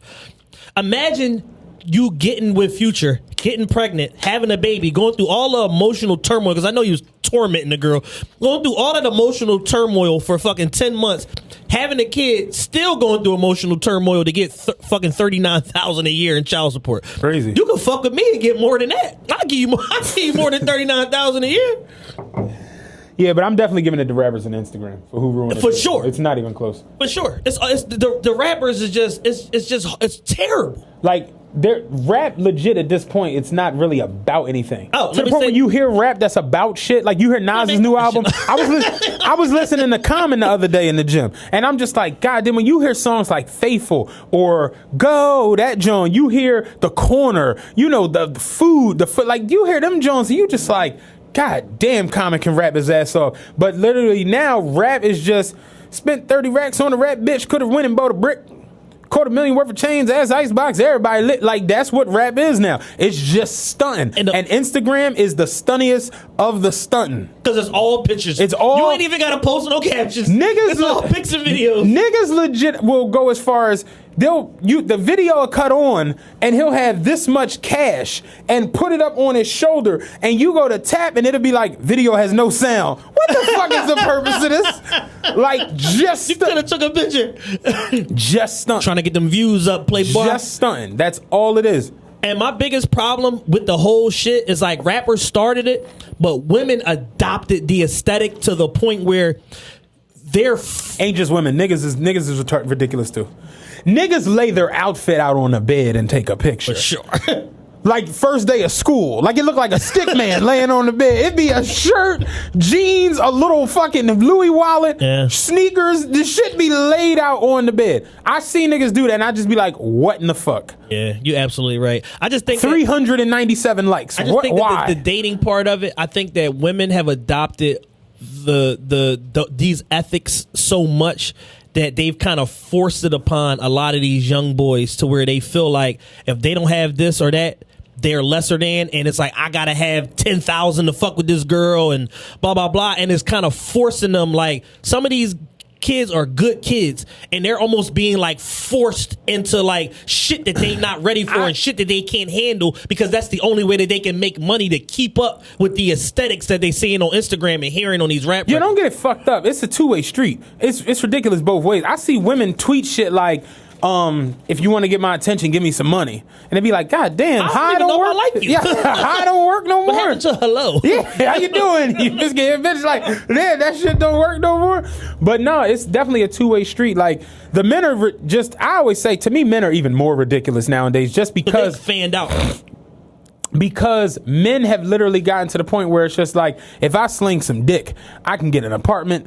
It's like the way women used to be. I get this whole up, I can get an apartment, I can get a little car, I can eat. Niggas be like, if I eat this ass, I'm gonna be driving an Altima all summer. Right. I could be in the wheel, I could be in the crib, I could motherfucking get some jeans. That's the way niggas act. So it's like, yeah, it's an equally ridiculous two-way street. But at the conception of it, rappers talking the shit that they talk, and then Instagram with the stunniest of the stunners. It's literally to the point where I said the other day, Instagram burns me the fuck out. It's enough to... And I don't even follow all this bullshit. It's enough to drive an otherwise grounded person insane. Like, if you impressionable, it's enough to just make you be like, what the fuck? Me, I just laugh at it. It's sensory overload. Because we people of a certain age, we've experienced shit, we live a certain life, been places, shit like that. So it's like, we ain't affected by it because at the end of the day, what Lil Baby and Gunna doing is not affecting my household. It's a chick. I recently unfollowed her. She was nice looking, but she followed me. I followed her back. I'm real. Like, I don't follow people that don't follow me. I'm whatever. Fuck y'all. They got a 48-hour window because I ain't nobody's fan. No, that's how I feel. But she followed me. She nice looking. I followed her back, and I just nice looking younger chick. You tell her, she just her birthday. She was holding up a balloon. It was a 2 and a 4. So I'm like, okay, little 24-year-old, whatever. And she recently went to Miami. Miami's open, allowing niggas to come nig and shit. And Miami's open 10 a.m. to 10 p.m. Yeah. And niggas is down there like never before. And she posted a picture at the Sugar Factory in Miami. Nice little restaurant. Sugar Factory, a.k.a. Miami Fridays. Yeah, exactly. Yes, exactly. That's what it is. And she posted a picture, and the caption was, "Oh, I thought a bitch that don't never leave the hood said something." And I just unfollowed. I lost my allure for wanting to see this stuff. I just like, because you at that point it don't get no better. No, your food was $87. No, and you talking spicy. Yeah. And my whole thing is like just the why. It ain't even the action. It's the why, the who, what, when, where, and why. Like why are y'all so outwardly like aggressive, like on some rar shit? It's just, But it's separatism. It's like, I'm doing shit y'all bitches ain't doing. But what's crazy is... A bitch could never. And it was crazy is going to be bitches in the comments like, yes, fuck it up, sis. She ain't talking to me. She talking to the ops. The ops. But then the ops is going to see it like, I'm fighting that bitch when she get home. That bitch face. The ops is sharpening the blade on the stove. On a strip of raw hide. Waiting for this bitch to come back. Yes, American Airlines. I would like to see, is Shaniqua Thompson on flight 807? It's a whole conundrum. Yeah, we'd be here for 4 or 5 hours talking about the dynamics of Instagram and rappers and just how it trickles down to just everyday. Because I see people, like I told you, when Meek was like, "You fuck my bitch, I salute you," and I'm just like, ain't no salutes going out. Like, but people hear these rappers say these things and they believe it. They take it in stride. And then let's think about how ridiculous Like the whole thing of like, I like the City Girls. I fuck with the City Girls because they make fun music. They make women feel empowered and all of that old shit. And they speak to a certain demographic. However, these girls was out here living descriptively by these City Girls lyrics. And meanwhile, one of them in a relationship got pregnant and the other one was in love with Lil Uzi and had a whole meltdown on social media because he was fucking some other bitches. So it's just like, yo, they don't even believe the shit that they saying, and y'all living by it. You just made me think about this because I actually did this the other day with one of my homies. He's a Fabulous fan. And he was like, yo, I don't understand why y'all always be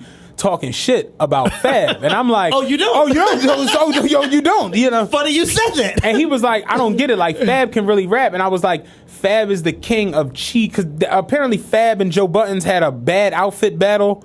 Oh, yeah, on Joe Button Fits page. They had the verses, 20 bad outfits. So it wasn't Joe Buttons. No. It was Joe Button Fits, the page that the terrible outfits. Oh, shit. It was the ultimate verses. Okay. I thought it was like Joe Buttons and Fab battling like, nigga, you look terrible here, whatever. So my homie was like, I don't understand why Fab gets such a bad rap. And I'm like, because Fab has like a lot. He has good songs. He's a good rapper. And that's crazy. Fab's a really good rapper. He's an excellent rapper. He's not trying. That's the problem. But he has so many cheesy bad lines. He was like, I must be missing these joints. So I went on Google. I typed in, swear to God, I typed in bad Fabulous rap lines. A website came up. It's a forum. It's the 50 worst Fabulous lines of all time. So I screenshot this because I had to get these off. I'm glad you made me remember this. Okay, so they got the top 8 on here. Top 8 is number funny. 8. You're a broken rollerblade cheapskate.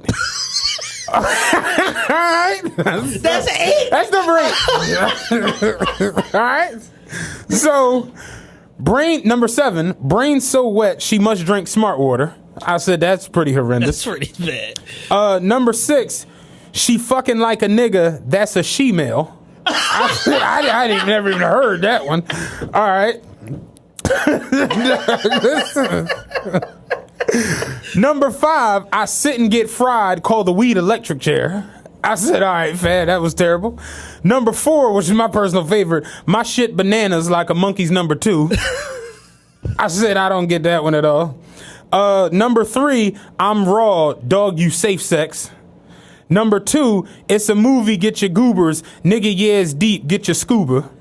I don't understand that. And then number 1 was my all-time favorite terrible rap line. I know her feet are killing her. Call it suicide. And it had honorable mention. I'm so NY like the people who make PlayStation. I've never heard. I was like, it took me so long to get that. I was like, so NY. Sony. Oh shit. I was like, yo, Fab really got a lot of bad rap lines. Fab is terrible, dog. But they got a whole fucking website dedicated to it. And my man was like, "Yeah, y'all just hate it." Like, dog. Man, talk that shit. You playing games? Yeah, no, that broken rollerblade. You a cheapskate? Yo, that was number 8. Number 8. When you start the list with that, John, I was like, "Yo, what?" But it had 50 on there. That was I don't want to screenshot all of them, but those were the top 8. I was in fucking stitches. My shit bananas like a monkey number 2. So like, monkeys eat bananas so when they shit is number 2. Nah.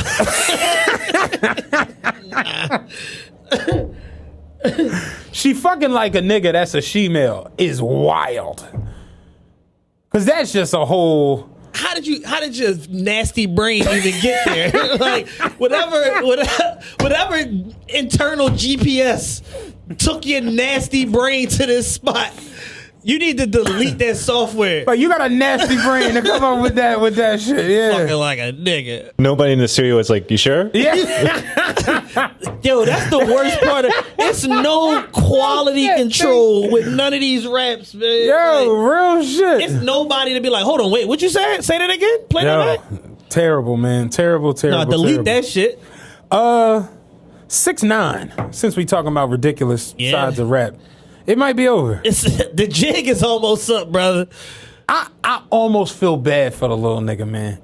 Because as ridiculous as he is, as much nonsense as he started, as much controversy as he's kicked up, as much asshole shit as he's done in the last couple of weeks, going to Nip Memorial, fucking around with dirt about his cut.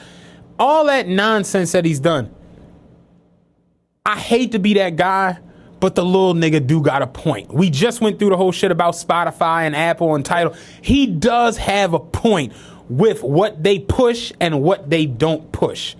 Now, you're going to get a lot of jokes this week. I'm still trying to figure out why the shits were disqualified. Because Taylor Swift, all of them, they do packages.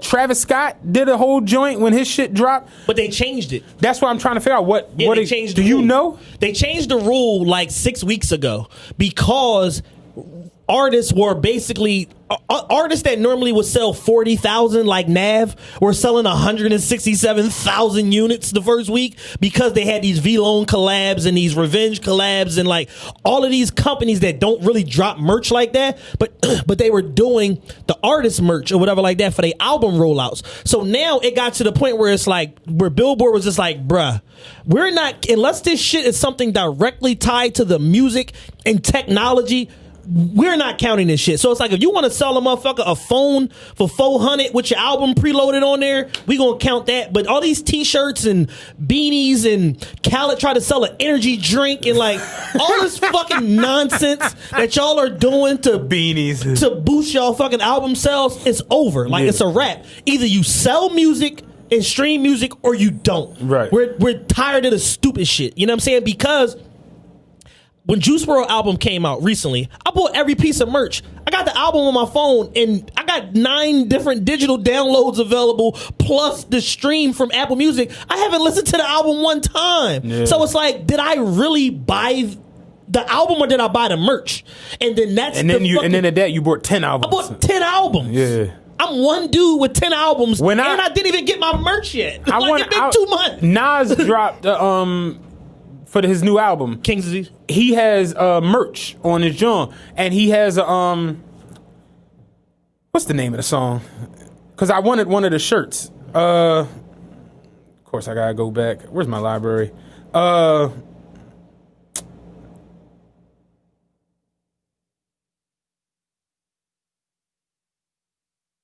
To the Wars one. The joint with Dirk. He got a shirt that say that with like the roses shit from the actual cover. And I like the shirt. And I was like, damn, I want the shirt. And I clicked on it on the website. It was like $27 and it comes with a digital download. So I'm like, I emailed him like, how much without the digital download? I got the shit already. Knock the 5 off for the digital download. And it's like literally, if you buy a fucking he had headbands. If you buy a headband, nigga, it's a digital download with the shit. So it's like, so basically Billboard saw all of that shit and was like, and prior, when 6ix9ine had the song with Nicki Minaj, they debuted at number 1, and then the shit dropped to like 17 or 18. No, it dropped to 11 the next week. And then the following week it dropped to like 70 something because they were using YouTube and Instagram and Facebook advertising to push people to stream the record. Right. So they're like, yo, you can't have a percentage higher than like 20% of paid advertising pushing towards your streams, or anything past that, we disqualify it. So that's why every week the song just kept falling further and further down the chart, and now it's off the chart. Right. So it's basically like the same thing. So they're like, yo, y'all trying to merch bundles, y'all doing paid advertising, like all of this shit, and we just like not with none of it. So we disqualifying shit left and right. So in 6ix9ine's case, he got it extra bad because now he's shadow banned on all the DSPs. DSPs are digital streaming platforms. So basically what that means is labels pay for prime placement on that new music releases on Apple Music, on Tidal, on Spotify, so that whenever music comes out on Thursday night, Friday morning, your shit is on the front page because people can only consume but so much music on a week-to-week basis. And there's thousands of albums dropping. So whatever we feel are the most important projects are getting pushed. So for last week, his album came out last Thursday. Only thing that's getting pushed hip hop is Big Sean. Big Sean. That's the only one that's out there, and it's to the point where NBA YoungBoy got a pre-order for his album that come out, I think, this week. Yeah. His shit is number 4. 6ix9ine is number 5. Right. So it's like, yo, a motherfucker pre-order with 2 songs available on it is charting higher than this artist with 200 million fucking followers on social media. Right. How is that possible? Because they're not putting the placement out there. And I just was like, damn, I thought YoungBoy and 6ix9ine was putting albums out. And then I looked at YoungBoy's shit. His shit's still on pre-order. And I finally found 6ix9ine shit. And I was like, I wasn't fucking gonna play it anyway, but I'm just like, damn, that's crazy. They really like just bumped his shit off. They buried it. Yeah. They buried it. Like, he already wasn't getting no playlist love. That nobody's playing him on radio. And then now they basically took the placement away from him. You out of there. Crazy. So it's almost over. He about to go away soon. Like, did you see the shit with Gilly? Well, he tried to call Gilly? No, I didn't. I heard about it. I didn't watch it. Okay, so Gilly basically played on their podcast. Shout out to them too. I like their shit now. $1 million worth of game. Him and Wallow, and they got a white girl on there. That's my dog. He called Gilly and left him a message and was like, "Yo, look, let's do it. 1-on-1, sit down, me and you. You can ask whatever, no holds bars. You don't fuck with me because I ratted or whatever, however you want to say it. Let's do it. No holds bars. You can ask anything." He's like, you look at all these other motherfuckers, Active, Charlemagne, all these motherfuckers. I ain't sitting down with none of them. I don't do sit downs, but I do it with you. We do it 1-on-1, no holds bars. Y'all blow the fuck up after that shit. You know what I'm saying? And Gilly like, yeah, I don't do no interviews with no rats. That's just it. And it just looks so bizarre because it's just like, damn, it really is. You calling around trying to set up You're trying to push yourself on people. Ew. And you just had a #1 and a #3 record. And you trying to force yourself on the culture like, yo, somebody please talk to me. Because he knows how powerful that internet media is from them Breakfast Club interviews. So now when that's stripped and taken away from you, it's like, I'm sure they won't bring him up there. It's a wrap. It's a wrap. Nobody wants to talk to this kid. Joe Buttons won't even say his name on their podcast. So it's just, it's almost over. Somebody the other day was like, would y'all interview 6ix9ine? I'm like, I doubt it. No. I wouldn't. It's like, it's fucked up because the bag is like right there. It's looming. Yeah, but it's just like, nah, I doubt it. Just because it's like, I think it could do more harm than good in the long run. Exactly. Because you know at the end of the day, you're not about to come in and have an interview where you're contrite or sincere. You're literally about to come in here and you want to tell the same bullshit story you've been telling for 2 years. Throw smut. You know, like just be on some weird shit. So he did a IG Live with some guy the other day. I don't know who the fuck this guy is, but it ended up on Billboard's page of all fucking places. And he was basically like, well, how come if everybody loved Drake, why he had to go to Chicago with a bulletproof vest on? I saw that. And nobody saying nothing about that, but 6ix9ine go with security with no bulletproof vest on. And I'm just like, are you stupid? Like, are you dumb? Yeah, that was bizarre. Do you not realize you fucking throw smut on all they did, homies, talk shit to all these guys, all this bullshit? Are you retarded? You got somebody to shoot at Chief Keef? Like, what do you mean? Why is the problem for you to be there with security? Like, so it's just like, yeah, he's just so ridiculous. I just can't even take that dude serious. And it's like, yo, he's just running with a narrative that only he is pumping. And it's like, yo, it comes down to who do you choose to believe? And in reality, the court documents are what they are. That shit is in straight up black and white. And this is factual information of what happened. You gave testimony. You were charged with 8 different things. You evaded pretty much all of your fucking charges. Right. You sent your best friend up the river for the Chief Keef shooting, on top of the shoddy shit, on top of Mel murdering them, on top of Harv and the other dude that's still yet to get sentenced. You gave out 74 years in prison time with 2 more life sentences looming. Right. What do we want to talk to you about? Everything is already laid out, bro. Yeah. But somehow, some way, he just want to try to like spin this narrative, and then Akon weird ass was out in the media being an advocate for him. That was strange. And it was because it's like with Akon, it's like, bro, you stood up and did your time. You went to jail for 3.5 years for your role in a car theft ring and all of that. And you had co-defendants. You had an opportunity to tell, and you nor them did. And you got real niggas around you from what everybody says. Vlad said it. Joe said it. A bunch of different people said, like, no, Akon's solid, and he got real niggas around him. Why are you advocating for this? Yeah. It's bizarre as fuck. And it's like, bro, they had to give you some money or something, or you just missing the limelight so bad you trying to get back out there. It's goofy. Could be about him trying to build a city. I don't know. He got the funding for it already. He got the Chinese money from that. And I heard that's like some super nasty shit behind the scenes about that shit, where it's basically like Akon secured a multi-billion-dollar loan from this Chinese company because he had a relationship with him and passed the loan off to the city to pay. And he's collecting the vig on the money. Like, he's collecting the interest on the loan. But in reality, Senegal as a country is paying back the loan, and it's not Akon securing his funding. It's him passing a loan off. So like people in Africa like don't fuck with Akon because of that shit.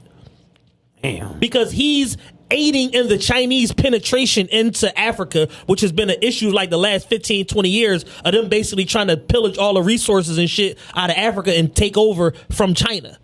And he's aiding, he's like a Trojan horse for that shit. Well, you know everything comes from Africa. Literally everything. Paul Moody said people think rice comes from Asia. I don't know why. They just think that he's like, that's fake. He was like, when the war was going on back in the day, Africans threw the rice at the Asians. And the Asians were scared. They said, don't touch it. Pick it up with sticks. And that's how the shit went. Is it true? How much time we got, T? Wrapping it up. Real quick, you want to talk about Steve Nash? Let's do this the kid shit with the virtual learning next episode. We can have, because I want to have like people come for that. Yeah, for sure. The Steve Nash got a job with the Brooklyn Nets 4 years to be the head coach. My initial reaction was, I fucks with Steve Nash. I was a Mavericks fan real heavy back in the day, and when Steve Nash was there with Finley and Dirk before Mark Cuban lost his mind, that was my squad. So I always fucked with Steve Nash. When he went to the Suns, you know, he became the fucking man. I didn't really like the fact that he got an MVP over Kobe that 1 year, but that's neither here nor there. Giannis got 2 MVPs and Kobe got 1. Did Giannis get the second one? He's going to get it. They gave it to him already? Basically saying like it's a formality. Like I didn't know they gave it to him. I didn't know they physically gave it out yet, though. I don't think they gave it out yet, but it's done. And Depoy. And Defensive Player of the Year. Nasty. And Kobe got 1. About to straight get... Well, you're not going to get swept. Chris Middleton buried a 3 the other night. Yeah. A gentleman's sweep. A gentleman's sweep, yeah. It's like... Giannis just ain't it to me. But that's a whole story for another day. But I always liked Steve Nash. So when I saw it, my initial reaction was, oh shit, that's what's up. Steve Nash got a head coaching job. Then like a good 6 or 7 minutes, I was like, has this nigga ever coached anywhere? And my initial reaction was, I didn't even know Steve Nash was interested in coaching. That's why I'm like, damn, did he coach somewhere? And I was like, maybe I missed that. Because I'm like, I knew he would be around the Lakers. I knew he would be around Brooklyn. But I never seen him like actually in a assistant coaching Jason Kidd type position. So I'm just like, and then of course you seen, you know, all the Dr. Umars come out on the timeline like, this is the shit we be talking about. And then I thought about it like, yo, they right though. Like, why the fuck it's Steve Nash got a head? And I'm like, his relationship with Kyrie and KD, and it must be that real. Basically, what happened was when he was a special consultant in Golden State, right? And it literally turned into like being KD's player concierge. He was like his handler. KD was like, "No, come over, fuck them niggas, come over here with me." And it got to a point where it was all these like pregame workouts and shit you would see KD doing. It was all the Steve Nash shit, all the soccer drills and the 1 foot shots and the fallaways, and it was all Steve Nash shit. And they was like, "Yo, as an MVP of the league." Like in a finals MVP, KD still was like heavily leaning on Steve Nash, and he grew to love him to the point where it was like, yo, I get my wherever I'm going next. Like I want you, and basically it's a thing of KD and Kyrie signed off on it. Sean Marks is a former player that played with Steve Nash, right. So he's hiring his guy, and based on like with everything that people know about him, his basketball IQ, his empathy, the fact that he's been an ally to black people. Fucking, he had Steven Jackson living in his crib once upon a time when he was in Dallas and shit like that. And it's like all of these different things of like how he's helped people out. People are basically like, even the black part of the NBA is like, nah, y'all Dr. Umar's got to cool the fuck out. Like, if y'all want to call white supremacy, I get it, but not on this one. Like, y'all can't call it on this one. This is a situation where KD and Kyrie ain't going nowhere where they can't be in control and pick who they want to be a part of this organization. They signed off on the shit. Y'all just got to eat this one. Right. And Stephen A. Smith, of all people, because he's been bootlicking for 15 years, all of a sudden, like, this is the hill that he wants to die on about the Steve Nash shit being, being white supremacy. Bootlicking is always first and never not funny. Like, and it's just a strange, like, to see him like quadruple down on, like, all last week from when the story broke to the end of the week was Stephen A. reiterating his point and going deeper into his point from the original day. Yeah, I try not to listen to Stephen A. Smith, man. It's hard. I Pause. Yeah. Yes, do black coaches, I always say it, like, if you a black coach, you get one good shot. You know what I'm saying? Yeah. Like, when Steve Kerr got the position with the Warriors, I was one of them. What the fuck? Because Steve Kerr wasn't a coach. You know what I'm saying? It was like, what the fuck? And watching the Warriors win that first championship, then they lost to the Cavs in 16, but then they won in 17. And I'm just like, damn, Mark Jackson put this fucking team together. And I remember Bob Voulgaris. He was the NBA's #1 bettor back in the day. Yeah. Now he's like an executive in the analytics department for Dallas. He said on a podcast, he was like, the Golden State Warriors are a David Lee injury away from a championship. He said that. David Lee got injured. Draymond Green won a championship. The rest is history. You know what I'm saying? And he really said that. He was like, the Warriors are a David Lee injury away from a championship. And it's just like, yeah, Mark Jackson drafted Clay.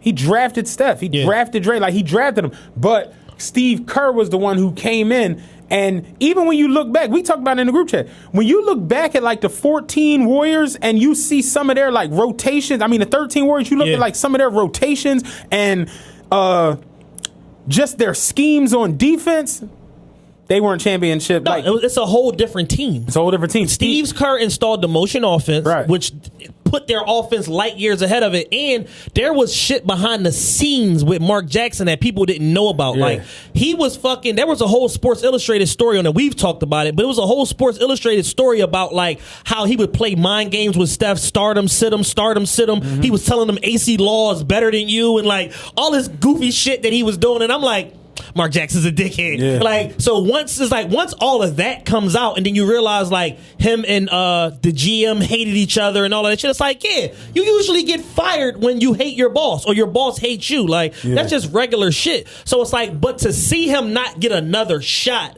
or an opportunity to redeem himself is especially strange because he did a lot with a team full of puppies. And it's like, given that, it's like, well, damn, motherfucker don't get another shot in a decade? Like, you don't get nothing? Right. That shit is wild. You know what I'm saying?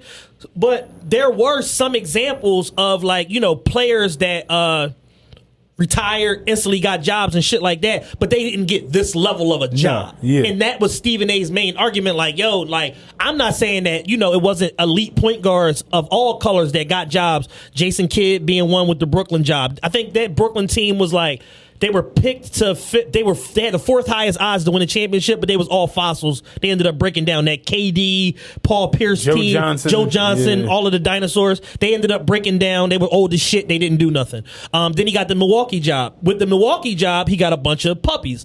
But the reason why Jason Kidd got the Lakers coaching job, even though he was unceremoniously fired from Milwaukee, is because of his player development. Right. He brought Giannis along. He brought what was the center boy name that they had that was really good for a couple years, like number 34? Henson.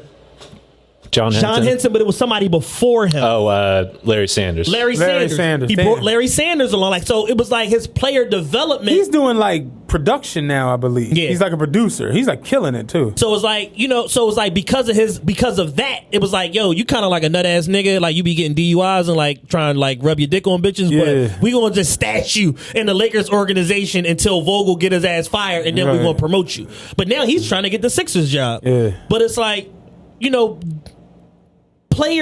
black elite players have been afforded opportunities, nothing like what's going on with this. But Ty Lue did get the fucking Cavaliers job, Right. which was a champ. Any team with LeBron on it is a championship contender, especially in the fucking East. Right. So Ty Lue got the Cavs job, and LeBron lobbied for that. Somebody else pointed out Isaiah Thomas had got the Pacers job after they won the Eastern Conference, Right. and they lost. I think Larry Bird retired Yeah. or whatever, and then Isaiah got the job for the Pacers and shit. So there are some examples, but nothing to this fucking level where it's like you get a fresh KD, a fresh Kyrie, and a team that's 12 fucking deep that just went to the playoffs. Yeah, no.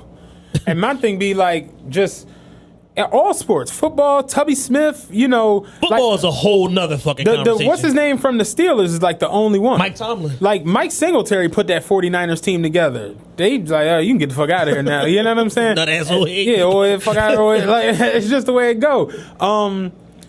You look at coaches who were just like kind of terrible. Yeah. But they white and they just hang around Chip forever. Kelly, I just watched the Beef Joint on SB Nation with Chip Kelly and LaShawn McCoy, and they just kind of like highlighted how terrible the Eagles got at the end, and the fact that Chip Kelly immediately got another job with the 49ers. Immediately. I'm just like, it was horrible. Like I saw that shit firsthand. Like I really followed the Eagles that season. He was terrible. I ain't seen Ray Rhodes since they got rid of the man. You know what I'm saying? But it's just like you terrible. You can do anything, man. If you white, we talked about that last week with Horny Mike. You know what I'm saying? Fucking Horny Mike. But yeah, we gonna be in here next Monday for sure. Try to get. I want to get a teacher in here. We'll try to do that. Yeah, Jill, any other teachers out there that may know us, please reach out. We need you. Yeah, turn the laptop off and just come up,